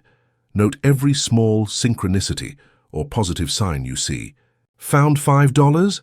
Note it down. It's the start of wealth. Someone smiled at you? Note it down. It's the start of love. Felt happy for no reason? Note it down. When you feel discouraged by the delay, read your journal. You will see that the universe is responding to you. It is sending you breadcrumbs to guide you. This builds faith. It tells your brain, look, it's working. Let's keep going. Time does not exist for the genie. For him, everything is an eternal now. Time is an illusion your mind creates to process change. Do not fall into the trap. Do not measure your success by what you see today. Measure it by what you are holding in your mind today. If your mind remains firm in abundance despite external poverty, you have already won. Physical reality has no choice but to surrender. It is a law. Matter is a slave to consciousness. Be the patient master. Be the firm master. Your ship is turning. Do not let go of the wheel now. But there is a way to speed up the ship. There is a nuclear fuel that burns through the inertia of time and collapses the weight. It is a technique that most use wrong, but when used as a weapon, it is devastating. It is the way to pay for the package before receiving it to ensure urgent delivery. It is called gratitude, but not the gratitude you know. I am talking about preventive gratitude. Chapter 8, Preventive Gratitude. Tell me if this sounds familiar. Someone does you a favor, gives you a gift, or opens a door, and you say thank you. It is an automatic reaction. It is politeness. It is what your parents taught you. You say thank you when they give you something. The problem is that this social programming has destroyed your ability to use gratitude.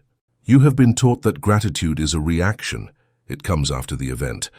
But in the kingdom of the mind, gratitude is not a reaction. It is a cause. Welcome to Chapter 8, Preventive Gratitude. Today we are going to flip the temporal equation. You will learn that thanking for what you don't have is the fastest and scientific way to get it. You are going to learn that gratitude is not a kind word. It is a programming code that tells the giant servant, the package has already arrived, sign the receipt and close the cycle. And when the servant sees that you have signed the receipt, gratitude, he enters constructive panic and runs to materialize it so that the accounts match up. The vibratory signature of it already happened. Let's go back to the cosmic radio from Chapter 1. Let's remember the frequencies. Asking is the frequency of absence. I don't have it. Waiting is the frequency of doubt. I hope it arrives. Thanking is the frequency of possession. It is already mine. It is an emotional signature. Physiologically and neurologically, it is impossible to feel genuine gratitude for something that does not exist in your experience. Your primitive brain does not give thanks for hunger. It gives thanks for food. Therefore, the emotion of gratitude is the final evidence that the desire has been fulfilled. It is the seal of case closed. When you apply preventive gratitude, you give thanks before seeing, you are hacking the system. You are generating the emotion of the final result in the present. The universe, which is blind and only feels vibrations, receives your signal of intense gratitude and says, wait a moment, the master is vibrating in thank you. That exists now. The universe says, that vibration only occurs when the desire is already fulfilled. Therefore, in his quantum reality, the desire already exists. I have to align physical reality immediately so that it matches that signal. It is the collapse of time. Jesus, in front of the tomb of Lazarus, gave thanks before the dead man moved a single finger. That gratitude was the force that pulled the dead man out of the tomb. If you wait to see the miracle to give thanks, you are late. The miracle needs your gratitude as fuel to start. Without that fuel, the engine of manifestation cannot run. You must be the one who provides the spark through your deep appreciation of the unseen reality. The cosmic purchase receipt. Imagine you go to an appliance store, you pay for a giant television. They give you a receipt. They tell you, we will send it home tomorrow. You leave the store. You don't have the TV in your hands. You have a paper. But how do you feel? Do you feel anxious? Do you shout, I don't have a television? No. You feel happy. You feel like the owner of the television. If someone asks you, you say, I bought a new TV. You don't say, "I hope to have a TV." Why do you have that certainty? Because you have the receipt. The receipt is proof of ownership, even if the physical object is on a delivery truck. Preventive gratitude is your receipt. When you give thanks for your perfect health, even if your body hurts, you are printing the receipt. You are claiming ownership. You are telling the universe, "I have the receipt. I have paid with my faith and my vibration." Delivery is guaranteed. This attitude eliminates anxiety. No one who has the receipt in their hand doubts the delivery. Anxiety is the proof that you do not believe it is yours. Gratitude is the proof that you know it is yours. It is the end of the struggle and the beginning of the possession. By giving thanks now, you align your entire being with the outcome you desire, and you stop the friction that prevents your good from reaching your physical hands. The antidote against fear. There is a fascinating biological law. The brain cannot be in a state of fear and gratitude at the same time. They are opposite neural circuits. Fear activates the amygdala, fight or flight. Gratitude activates the prefrontal cortex and releases dopamine and oxytocin, repair and pleasure. It is a choice. You cannot run from a lion and give thanks for the landscape at the same time. That is why preventive gratitude is the ultimate exorcism for doubt. When doubt attacks you at 3 in the morning, the demon of chapter 7, do not fight against it. Replace it with gratitude. "I'm afraid of not paying rent" becomes, "Thank you for the provision." The moment you force your brain to look for reasons to give thanks, even if they are invented or future, the fear turns off. You cut the supply of cortisol. You take your body out of survival mode and put it into creation mode. It is a light switch. Fear, darkness, out. Gratitude, light, in. You are the one who flips the switch. The Trojan horse technique. Sometimes your logical mind is your worst enemy. If you affirm, "I am a millionaire," your logical mind shouts, "Liar, you have debts," and it blocks the manifestation. The logical mind is the guardian of the city gate, but gratitude is a Trojan horse. It enters through the gates of the subconscious mind. The logical mind is less resistant to gratitude because it looks like a prayer, it looks like an act of humility. If you say, "Thank you, life, for this wealth that is flowing toward me," the logical mind does not get so defensive. It lets it pass. Once gratitude enters the city, your subconscious, the soldiers come out and conquer it. The emotion of gratitude reprograms your limiting beliefs without your ego even noticing. It is the soft way to violate the defenses of your unbelief. It is a subtle but unstoppable power that shifts your internal landscape from one of lack to one of total abundance. You bypass the guards of the intellect to reach the heart of power. Giving thanks in hell, the test of mastery. It is easy to give thanks when everything is going well. Any fool can do it. The master is distinguished because he is able to give thanks when everything is going wrong. You are sick, broke, and alone. You are in hell. Can you give thanks there? If you can, hell cannot hold you at all. Hell spits out the grateful. Why give thanks for the bad? You don't thank for the problem, "Thank you for this disease." That would be masochism. You thank for the opportunity of transformation and the solution that already exists. You thank because you know that this crisis is part of the bridge of incidents, chapter 7. You see the end. You say, "Thank you, universe, for shaking me. Thank you because I know this is clearing my path. Thank you for the perfect health that is being born from this contrast." When you give thanks in the middle of disaster, you do something incredible. You take the energy away from the problem. The problem dies without your attention. The problem feeds on your complaint and your terror. If you give it gratitude, you starve it to death. You transform the energy of lead, crisis, into gold, blessing. It is the supreme mental alchemy. David Steindl-Rast said, "It is not happiness that makes us grateful. It is gratitude that makes us happy. It starts with you. Give thanks before being happy, and you will be happy.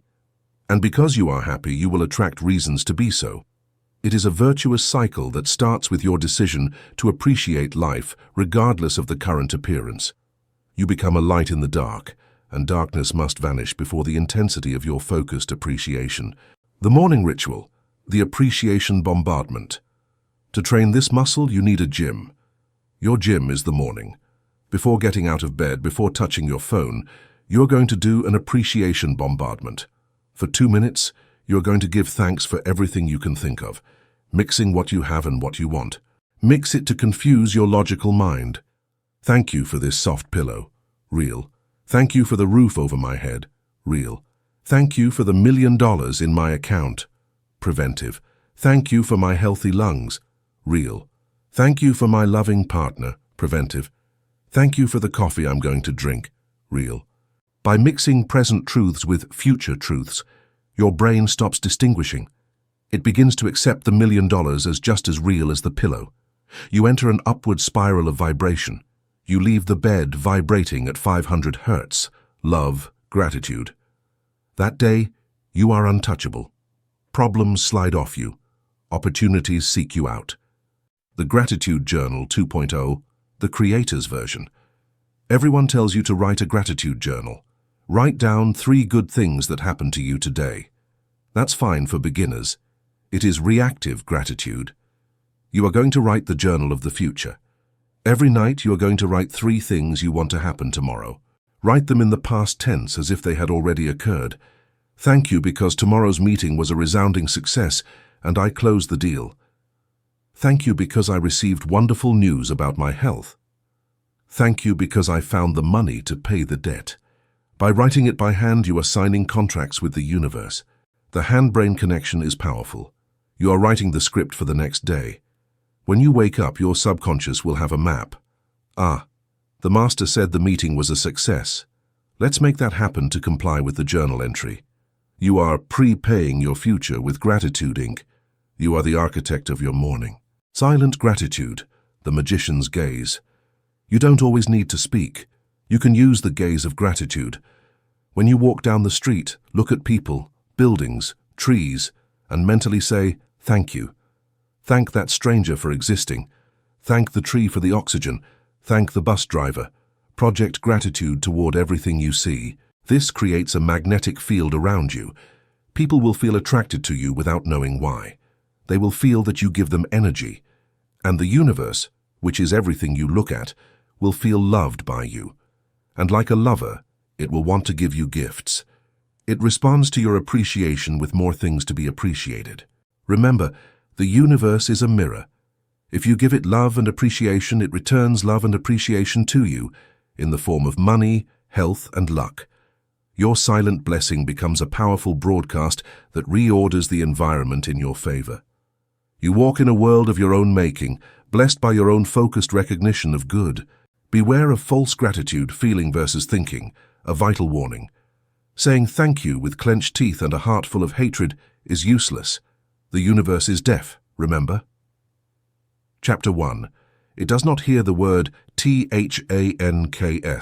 It feels the vibration of appreciation. If you say thank you for my health but feel fear, you vibrate fear. You have to find something, anything that makes you truly feel gratitude. If you cannot feel gratitude for your health because it hurts too much, do not lie. Feel gratitude for your cat, or for a song you like, or for the sun. Focus on something that does generate the genuine emotion of how good this is. Use that spark to grow. Once you have the flame of gratitude lit by the cat, transfer that flame to your health. Use the inertia of the emotion. I love my cat, real feeling, and thank you also for my healing, same feeling. Trick the vibration. Ride the wave of a small gratitude to surf toward a large gratitude. It is a skill you can master with practice. The paradox of sufficiency. Preventive gratitude teaches you the most important lesson of abundance, sufficiency. To give thanks, you have to recognize that you already have enough. If you are grateful, you are not desperate. When you vibrate in, I have enough, the universe says, the master is full. Let's give him more. Like attracts like. When you vibrate in, I lack everything, the universe says he is empty. Let's take away what little he has. Matthew 25:29. Gratitude makes you rich instantly. In the moment you give thanks for the air you breathe, you are rich in life. In the moment you give thanks for a plate of rice, you are rich in food. That feeling of present wealth is the magnet that attracts future wealth. You cannot attract wealth by feeling poor. You can only attract wealth by feeling rich, and gratitude is the fastest way to feel rich for free. It is the internal realization that the source of all good is within you and available to you at every single moment. What to do when it seems like you are lying? Your ego will tell you you are crazy. You are giving thanks for an invisible car. You are a schizophrenic. Respond to the ego. I am not crazy. I am an architect. An architect sees the building before laying the first brick and gives thanks for the finished work. I see my quantum plans. The crazy one is you, who only believes in what you can touch with your limited hands. Vision is seeing the invisible. Faith is thanking the invisible. Manifestation is receiving the invisible. Stand firm in your lie until it becomes truth. Remember, all truths were lies, ideas at the beginning. Your conviction is the law. The boomerang effect of gratitude. When you throw a stone of gratitude into the lake of the universe, the ripples expand to infinity and then return to you. If you give thanks for others' money instead of envying them, you attract money. If you give thanks for others' health, you attract health. Gratitude is always inclusive. Give thanks for everything good you see in the world, whether it is yours or not. If you see a Ferrari pass by and say, "Thank you for that beautiful car, how great that someone enjoys it," you are telling the universe, "I like Ferraris." The universe takes note, he likes them, sending one. You align with the energy of the object. If you say, "Damned rich man, he surely stole it," you tell the universe, "I hate rich people and Ferraris." The universe takes note, keep wealth away. Your preventive gratitude must include others' success. Celebrate it as if it were yours, and it will be yours. You expand your territory by celebrating the good everywhere you find it. Now you have the purchase receipt.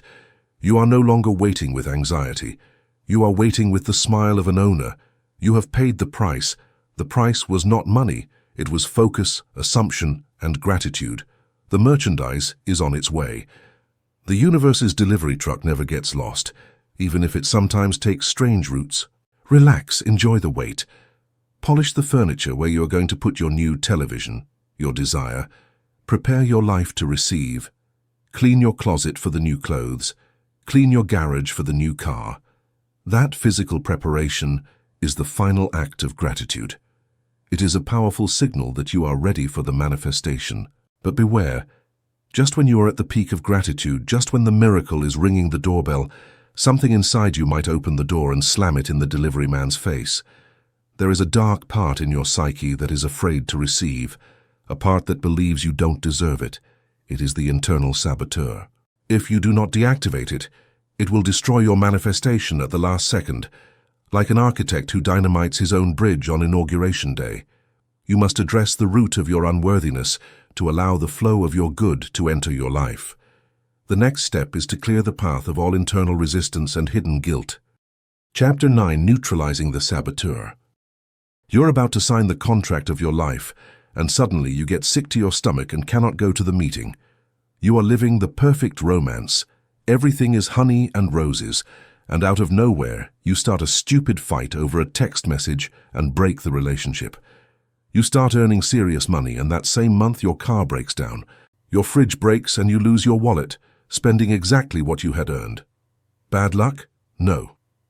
Psychological thermodynamics. Welcome to Chapter 9, Neutralizing the Saboteur. Today we are going to talk about the silent killer, the sniper who lives in your own brain and who shoots you in the legs just when you are about to cross the finish line. You believe you want success, you believe you want love. But there is a dark, primitive, and loyal part in your subconscious that is terrified of you achieving it. That part is the saboteur. And its job is not to make you unhappy. Its job is to keep you safe. The problem is that for your reptilian brain, safe means the same as always. For the saboteur, success is dangerous because it is unknown. Wealth is dangerous because it makes you visible. Love is dangerous because it makes you vulnerable. So every time you get close to the top, the saboteur pulls the emergency brake. Today, we are going to cut the cables of that brake. We are going to reclaim your natural right to fly. The upper limit problem. Psychologist Gay Hendricks discovered a phenomenon called the upper limit problem. Imagine you have an internal thermostat for happiness, money, and love. Let's say your thermostat is set at happiness level 5. That is your tolerance level. You are used to that level of well-being. It is your familiar ground. Suddenly you apply the laws of this book. You use gratitude, assumption, and command. Boom! Your life rises to happiness level 9. You feel euphoric. You have money. You have love. What happens then? Red alarms go off in your nervous system. Alert! Alert! We are operating above the allowed capacity. Overload danger. Risk of death. Your saboteur panics. It believes you're going to explode from so much light. So it executes a downward regulation maneuver. It creates an imaginary crisis. It makes you feel guilty. It causes you physical pain. It makes you make a stupid mistake at work. The goal is to bring you down from level 9 to level 5, where you feel safe and miserable. Once you return to the hole, the saboteur relaxes and says, "Phew, that was close. We were almost happy. Mission accomplished. We are safe in mediocrity." If you do not understand this mechanism, you will think you are cursed. You will think that good things don't last. It's not that they don't last, it's that you do not tolerate the good. Your job is to expand your capacity to tolerate the positive without boycotting yourself. The guardian of the comfort zone. You must understand that the saboteur is not an evil demon. It is a misinformed bodyguard. It was programmed in your childhood. If as a child you learned that calling attention is dangerous, your saboteur recorded the rule. Success, danger. Now you are an adult and you want to be successful. You want to shine. But as soon as you start to shine, the bodyguard jumps up and covers your mouth. No, they are going to hit you. Hide. He does it out of love. He does it to protect the 5-year-old child inside you. But that child no longer exists and he is ruining your life.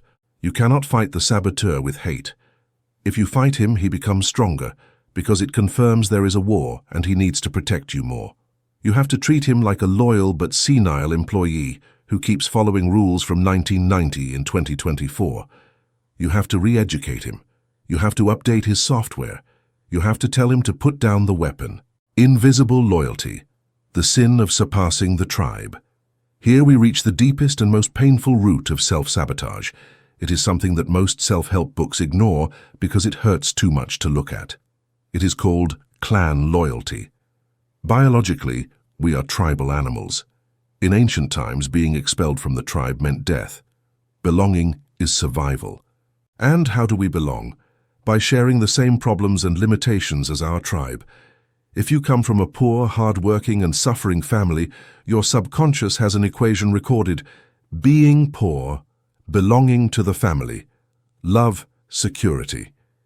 If you, the black sheep or the golden sheep, decide to be rich, a deep part of you feels betrayal. You feel that if you succeed, you will leave them behind. You feel that if you are happy, you are insulting them, who are unhappy.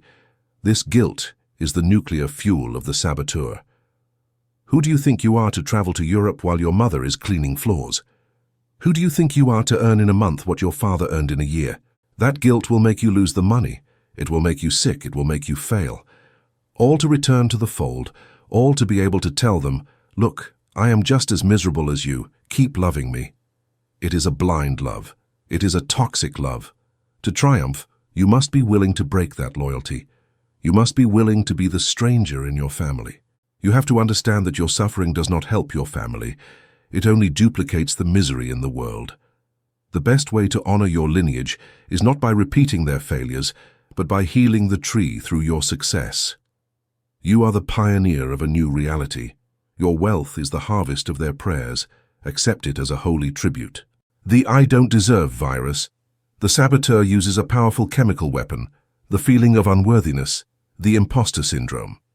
When the universe delivers the gift to you, the saboteur whispers, "This is a mistake. You are not that good." Soon they will realize that you are a fraud. Why do we feel we don't deserve? It is because we confuse value. Because we have confused value with merit. We have been taught that merit is earned by suffering. You shall earn your bread with the sweat of your brow. If something arrives easily, by the law of assumption or gratitude, the saboteur says, "You haven't suffered enough for this. It's dirty money. It's luck. It's not yours." Listen carefully. You do not have to earn the right to exist, to be happy or to be rich. Does the sun have to earn the right to shine? Does the rose have to earn the right to smell good? No. They shine and smell good because it is their nature. Your nature is abundance. You are an expression of life. Your desire for expansion is God wanting to be more through you. Feeling unworthy is arrogance. It is telling God, your creation, me, is defective and does not deserve your gifts. Who are you to judge God's creation? Accept the gift, say thank you, and use it for good. Worthiness is a myth invented to control you. Delete it. You were born worthy simply because you are here, breathing and existing right now. Detecting the saboteur, the alert signals. The saboteur is a master of disguise. He rarely presents himself as fear. He presents himself as logic or realism. Here are the most common masks. Rational. Procrastination. I'm not going to launch the project today because the website is not perfect. I need to research more. It is a blatant lie. It is the saboteur preventing you from exposing yourself to success. Perfectionism is fear in expensive shoes. Sudden boredom. Just when everything is going well in your relationship or work, you get bored. You look for drama. You look for problems where there are none. It is the saboteur trying to lower your happiness thermostat because peace is scary. Victory sickness. Right on the day of the important presentation, you get the flu. Just before the dream vacation, you sprain your ankle. It is the body obeying the command of, slow down, it's too good to be true. The critical doubt. You start to hear thoughts like, what if this is a scam? What if I lose everything? Do not believe the story. Antivirus Step 1. Dissociation. You are not your fear. The first step to uninstalling the virus is to stop identifying with it. Normally you say, I am afraid. That is an error. You are not the fear. You are the consciousness that observes the fear. Imagine the saboteur is a dog barking in the back seat of your car. You are the one driving. The dog barks, watch out, we are going to crash, brake. Most people get scared, let go of the steering wheel and let the dog drive. The magician says, I hear the dog. I know he barks because he is a dog, but I keep driving. Give your saboteur a name, call him Gollum, Old Joe the Witch. Whatever makes you laugh or takes away respect. When you start having negative thoughts, say, look, there is Old Joe again with his poverty paranoias. You are so annoying, Joe. By naming it and treating it as a separate entity, you take away the power of possession. You laugh at him, and fear cannot survive laughter. It dissolves in the light of your conscious and humorous observation. Antivirus Step 2. Ancestral permission. If your sabotage comes from family loyalty, you need to perform a cutting ritual. You don't need to tell your family in person. Sometimes they wouldn't understand. Do it in your mind. Close your eyes. Visualize your parents and grandparents behind you. Look them in the eyes, see their faces of suffering. Tell them mentally, Dear ancestors, I honor you and I love you. But today I decide to honor you in a different way. I will not honor you by suffering like you. I will honor you by being happy and abundant to show that your effort was worth it. I am the dream of my ancestors. Please look upon me with kind eyes if I decide to be successful today. Visualize that you turn around and walk toward the light, your future, leaving them in the shadow, their destiny. Feel the chain break. Now you are free. Your success is not betrayal, it is evolution. You are fulfilling the true purpose of your lineage by rising above the limitations they endured. You carry their strength, not their chains. Antivirus Step 3. Expanding the container. Get used to the good. You have to retrain your nervous system to handle high levels of pleasure and success without panicking. You have to stretch your comfort zone upward. This exercise is called holding the bliss. When something good happens to you or when you feel a moment of peace, you must act. Stop. Feel the sensation in the body. Your saboteur will try to interrupt it with a negative thought. Yes, but tomorrow we have to pay. Say, stop. Return to the good sensation. Breathe it. Expand it. Tell your nervous system, it is safe to feel this good. I allow this to last. I allow more of this. Hold the sensation longer than usual. You are stretching the thermostat. Little by little, your upper limit will rise from 5 to 6, then to 7. A day will come when being immensely happy and rich will be your new comfort zone, and you will feel uncomfortable if you are not happy. That is when you become unstoppable. The saboteur starts working for your success because it is familiar. Antivirus Step 4. the question of truth. When you are about to sabotage yourself, not going to the meeting, not making the call, ask yourself the question of truth. Am I making this decision from love or from fear? Fear always disguises itself as prudence. I'm not going to invest because it's prudent to save. Is it prudence or fear of growth? I'm not going to talk to that person because I don't want to bother them. Is it respect or is it fear of rejection? If the answer is fear, do the opposite. Act against the fear. Action cures fear. Avoidance feeds the saboteur. Every time you act despite the fear, the saboteur becomes smaller. You teach him who is the boss, you are the master. The normalization of the miracle. The saboteur attacks what is extraordinary. If earning $10,000 seems extraordinary to you, your saboteur will attack it. If earning $10,000 seems normal to you, your saboteur will ignore it. Your goal is to normalize the miracle. Stop treating your desires as sacred and special events. Treat them like routine. Treat them like brushing your teeth. Ah, yes, I won the contest. Normal, it's what I do. I win things. Ah, yes, I healed. Normal, my body heals.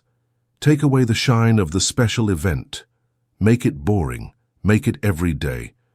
The more boring your success is for your nervous system, the fewer alarms will go off.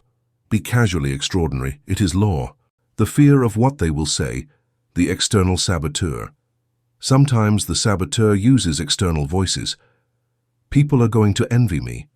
They're going to say I've changed. They're going to ask me for money. Yes, they will. So what? Remember the technique from Chapter 5. The price of freedom is the criticism of slaves. You cannot be liked by all. You cannot be free and liked by everyone at the same time. You have to choose. If you choose to be liked by everyone, you will be mediocre. If you choose to be free, you will arouse envy. Use the envy of others as fuel. Envy is the confirmation that you are shining. It is the applause of the jealous. Do not turn yourself off for their comfort. Do not turn yourself off so that others feel comfortable in their darkness. That does not help them, and it kills you. Shine so brightly that they have to put on sunglasses or leave. You have located the enemy. He is not in the government, he is not in the economy, he is not in your boss. He was crouching in your amygdala, disguised as instinct. Now you know that his intention is good, security, but his method is obsolete. Do not hate him. Thank him and take the steering wheel away from him. Tell him, I take control now. We are going to dangerous and wonderful places. We are going to grow. And you are coming with me whether you want to or not, but you will sit in the back seat and be quiet. Chapter 10, The Karmic Boomerang. We have reached the end. You have the nuclear codes of reality in your hands. You know how to hack your frequency. You know how to give orders with the commander's posture. You know how to collapse time with gratitude and how to fake your identity until it is true.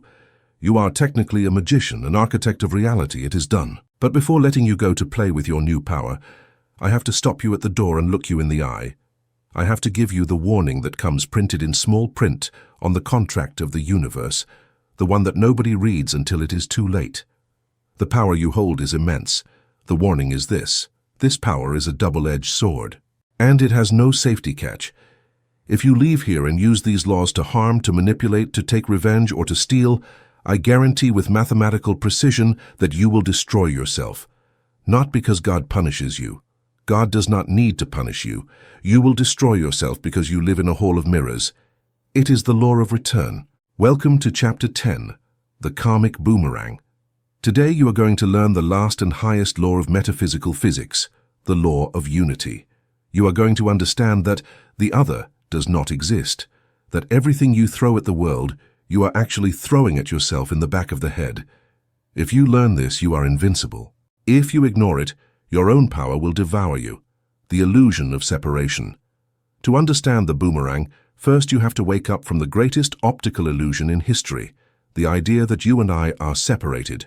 Your eyes tell you, my skin ends here and yours starts there. We are two different things. Quantum physics says no. Quantum physics and mysticism tell you, lie. You are two waves in the same ocean. You are two fingers of the same hand.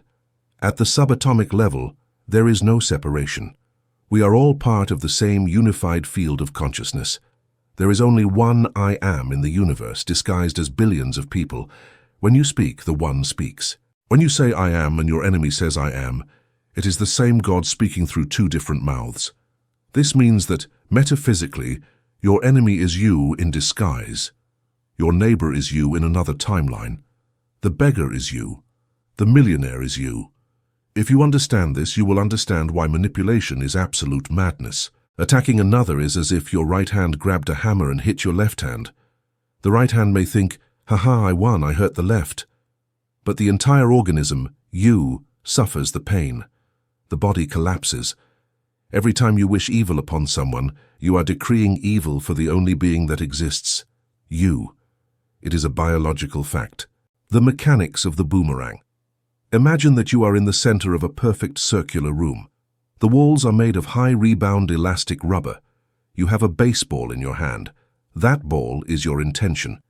If you throw the ball with hatred, violent force, toward the wall, what happens? The ball bounces back and hits you in the face. The ball bounces and returns to you with the same force, or even multiplied by inertia, and hits you in the face. You cannot dodge it. You are the geometric center of your universe. All trajectories lead to you. The universe is that room. You launch a criticism. That guy is an idiot and does not deserve his success. The ball is away. The boomerang goes out. The universe records judgment, envy, desire for success to be lost. The boomerang returns. You find yourself in situations where you are judged, where you feel like an idiot, and where you lose your success. You launch a blessing. How well that person is doing, I am happy for their happiness.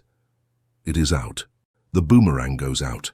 The universe records celebration of success, joy.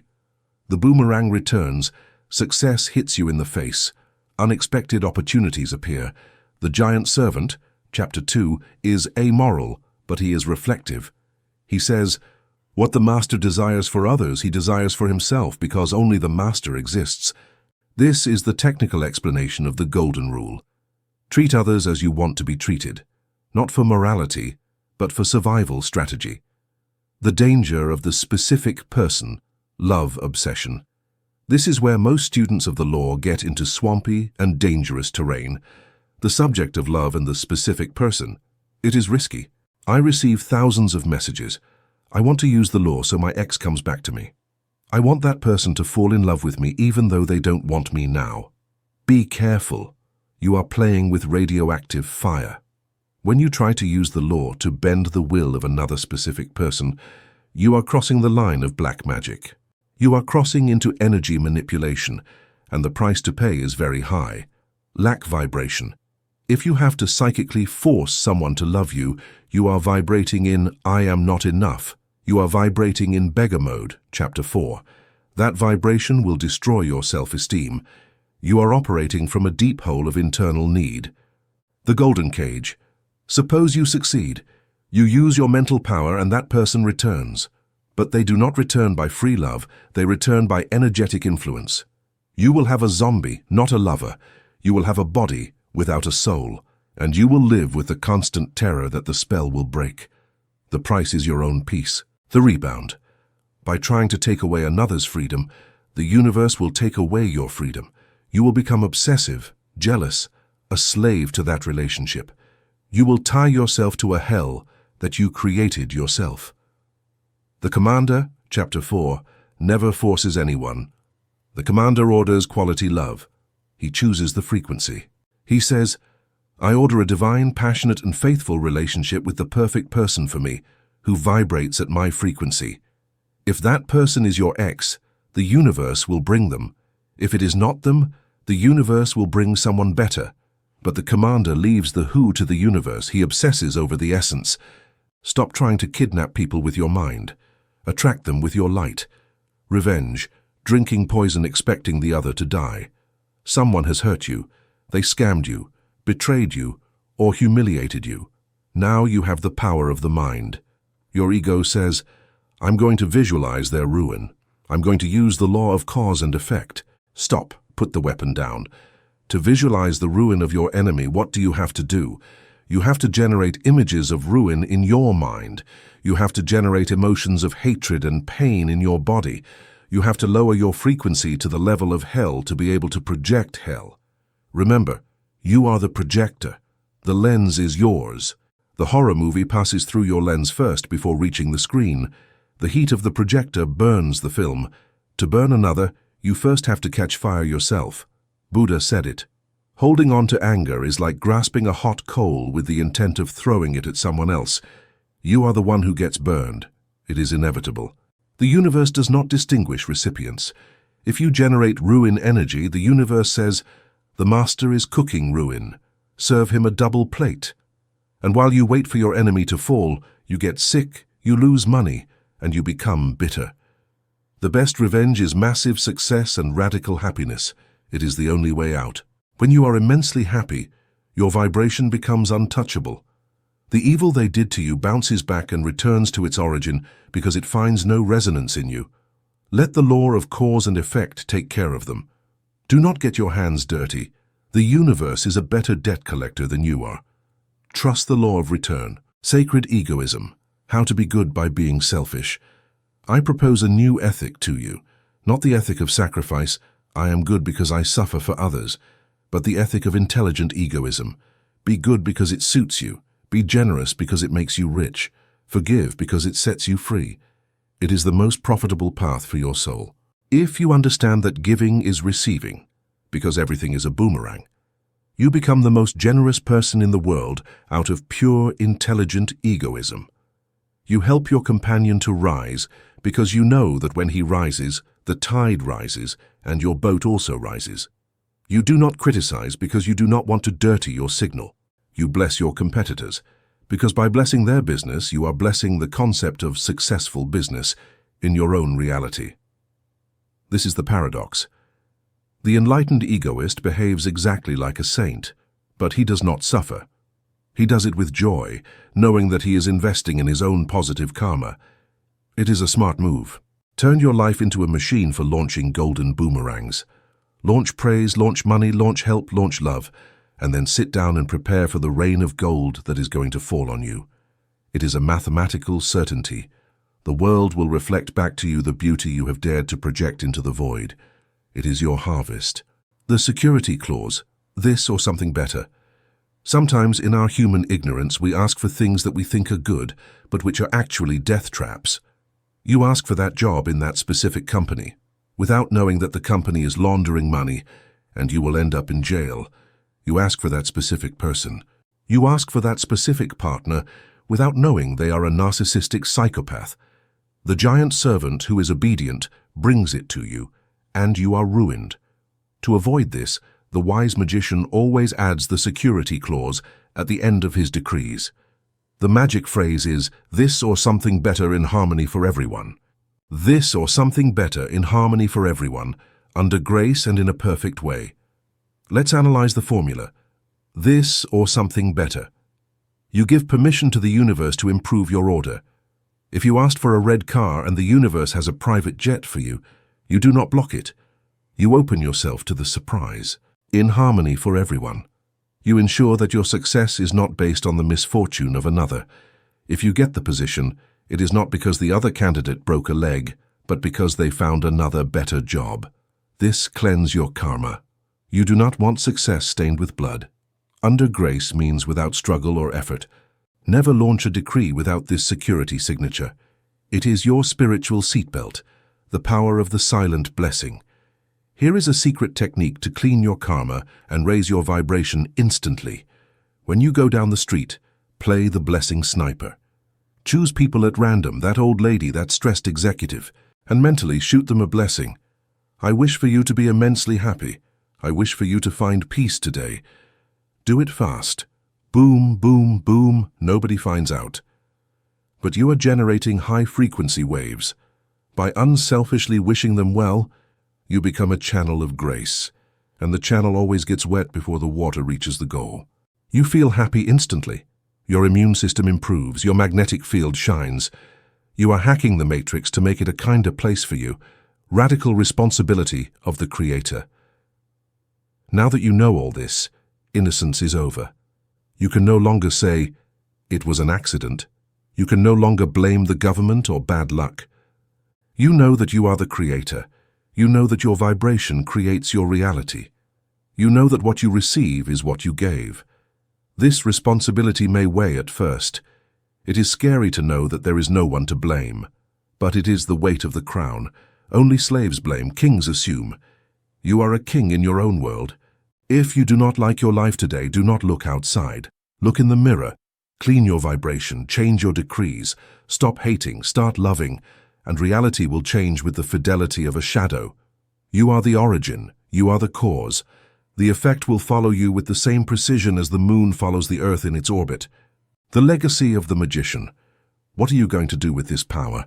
Imagine a world where everyone understands these laws, a world where people do not steal because they know they steal from themselves, a world where people do not envy because they know envy blocks their own wealth, a world dedicated to visualizing the neighbor's success. That world starts with you. Do not try to preach this to those who do not want to listen. Remember the conclusion, the silence of the master. Teach it with your example. Be so happy, so rich, so healthy, and so kind that people ask you, what is your secret? Let your life be the message that others want to read and follow. Only then tell them, the secret is that the universe obeys me because I learned to obey the laws of love. Go now. The world is your canvas. Paint a masterpiece. The giant servant is waiting for your next order. Make it a grand one. Make it a blessing for the whole world. You are ready. You are the master of your own light. Conclusion, the master's silence. Look at yourself. You are no longer the same person who started listening to this audiobook a few hours ago. You came here looking for answers, for relief from your anxiety, for a magic technique to fix your economy or your broken heart. You entered like a disoriented civilian in the middle of an invisible war. It has all changed now. Now you leave with the rank of commander. You have the blueprints of the building. You have the keys to the engine room. You know the nature of your giant servant. Deaf, immoral, and obedient. You know how to hack your frequency, how to neutralize your saboteur, and how to pay in advance with gratitude. You possess the sacred codes. Technically, you are a magician. You have the power to bend reality to your will. But before you go out into the world to exercise your sovereignty, I must give you the final piece of the puzzle. It is an ancient rule, carved in the stone of the mystery schools of Egypt and Greece, but forgotten by modern culture and overexposure. In classical occultism, the four powers of the magician are to know, to will, to dare, and to keep silent. You already know the knowledge of this book. You already will, your burning desire. You already dare, your courage to assume the new identity. But if you fail in the fourth pillar, if you fail to keep silent, the whole building falls. It will collapse like a house of cards. This conclusion is not a goodbye. It is an order of silence. Welcome to the mastery of silence. This is the seal that protects your creation. This is the secret of the true masters who walk among us. You must learn to guard your energy and your words with the same zeal that you guard your life. The mechanics of the pressure cooker. To understand why you must close your mouth about your manifestations, let's use a physical analogy. The pressure cooker. How does a pressure cooker cook so fast? Because it is airtight. The heat, your desire and emotion, generates steam. Since the steam cannot escape, the internal pressure increases brutally. This is the secret. That pressure is what penetrates the food and transforms it in record time. Your mind works the same way. Your desire is the fire. Your emotion is the water. Your mind is the pot. When you generate an intense emotion of, I am rich or I am loved, an enormous psychic pressure is created. That pressure is necessary to print the order. You need that containment for reality to bend. What happens if you open the valve early? The steam escapes with a loud hiss. The pressure drops to zero. The food stays raw. Speaking is opening the valve. Every time you tell a friend or your mother, I'm going to be a millionaire, the universe obeys me, you are releasing the steam. You feel a momentary relief, cheap dopamine, by telling it. Your ego feels important by saying it. But metaphysically, you have aborted the gestation. You have dissipated the accumulated energy through your mouth instead of letting it condense into a physical fact. The master knows that energy must be contained to be powerful and real. The more you stay silent about your dream, the more the internal pressure grows. That pressure makes you magnetic. It gives a glow to your eyes, and an aura of mystery and authority. People look at you and think, this person is up to something. They have a strange energy. That is the manifestation cooking. Do not waste it in vain words. Do not throw pearls to swine, vibratory protection. Jesus, the great metaphysician, gave a very harsh instruction. Give not that which is holy unto the dogs, neither cast ye your pearls before swine, lest they trample them under their feet, and turn again and rend you. Matthew 7:6. This is not an insult to people. It is a technical description of vibratory incompatibility. Your dreams, your new beliefs, your new identity as a commander, they are pearls. They are delicate and precious jewels that are being born. The people around you, your family, your old friends, are likely vibrating in the frequency of fear, scarcity, and realism. Metaphysically, in that state, they act as consumers of emotional trash. If you go with your shiny pearl, I'm going to earn 10 times more this year, and show it to your pessimistic brother-in-law, what will he do? He will not admire it. He will trample it. He will tell you, be realistic. The economy is terrible. Who do you think you are?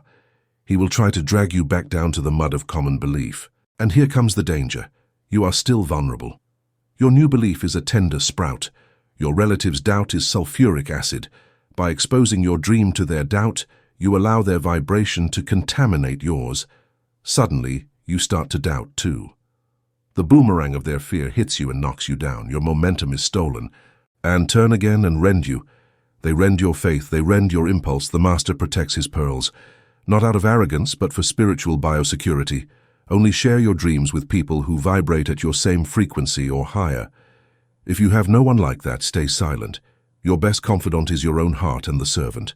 Let your results be the ones that speak.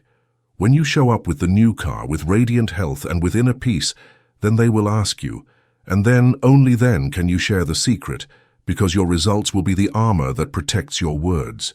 Until then, maintain the sacred silence that allows the miracle to take its form. Ego doping. There is another psychological reason for silence. The human brain has a flaw in its reward system.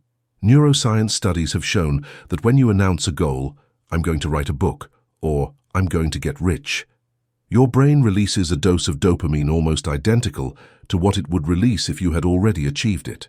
The brain confuses saying with doing. By receiving the chemical reward in advance just for talking, you lose the motivation to do the real work. You feel prematurely satisfied. You eat the success before cooking it. The master uses this flaw to his advantage. He refuses to speak. He refuses the cheap dopamine of social validation. He stays hungry. That unsatisfied hunger becomes nuclear fuel for action. Since you cannot talk about your success, you are forced to materialize it in order to experience it. Silence keeps you hungry, focused, and dangerous. It forces the energy to move from the tongue to the hands and the world. It makes your manifestation inevitable. The solitude of awakening. I must warn you of a side effect of this path. By applying this book, you are going to change. Your vibration is going to rise from level 200 to level 400 or 500, and by the law of resonance, many people and situations in your current life are going to stop fitting with you. It is a natural shedding of the old skin. It is possible that you will feel alone at first. You are no longer amused by gossip. You can no longer stand conversations of complaints. You are no longer interested in getting drunk to forget your life, because now you love your life. Your old friends will tell you, you've changed, you think you're better than us, do not be afraid. Do not move backward to fit in.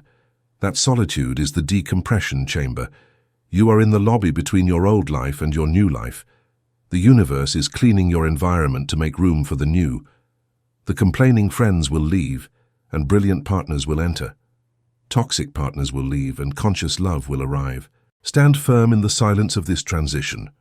Do not try to drag anyone with you. Do not try to save your friends by giving them this book if they haven't asked for it. Awakening is a solitary and individual process. Be the lighthouse. The lighthouse doesn't run through the beach shouting at ships to save themselves. It stays still and shines. The blank check. Now visualize this. The giant servant is in front of you. He has closed his notebook of old notes, your past as a victim. He has opened a new, white, immaculate page. He holds out the pen to you. He looks at you with that infinite patience and that terrifying obedience. There are no limits, there is no maximum budget or time. The only restriction is your own ability to believe and command. What are you going to write on that page today? Remember, do not write with the ink of fear. Do not write with the trembling handwriting of a beggar. Write with the firm calligraphy of the commander. Write with preventive gratitude. Write assuming that it is already done. From this moment on, every thought is a brick. Every emotion is cement. You are building your cathedral minute by minute. There is no free time. There are no neutral thoughts. Either you are building your palace or you are digging your grave. The responsibility is total, and the freedom is absolute. You are the architect. Go and make it happen. Close your eyes for a second. Feel the power beating in your chest. It is not your heart. It is the engine of the universe running through you. Breathe in that authority. Now, open your eyes. The book ends here, but your legend starts now. Stop consuming information. You have enough. The time for theory has passed away. Stop looking for the next video, the next guru, the next secret. There are no more secrets. This is the secret. You are the secret. Turn off this audio. Enter the silence of your room. Summon your servant and start dictating the masterpiece of your life. The universe is holding its breath, waiting for your voice. Go and make it happen.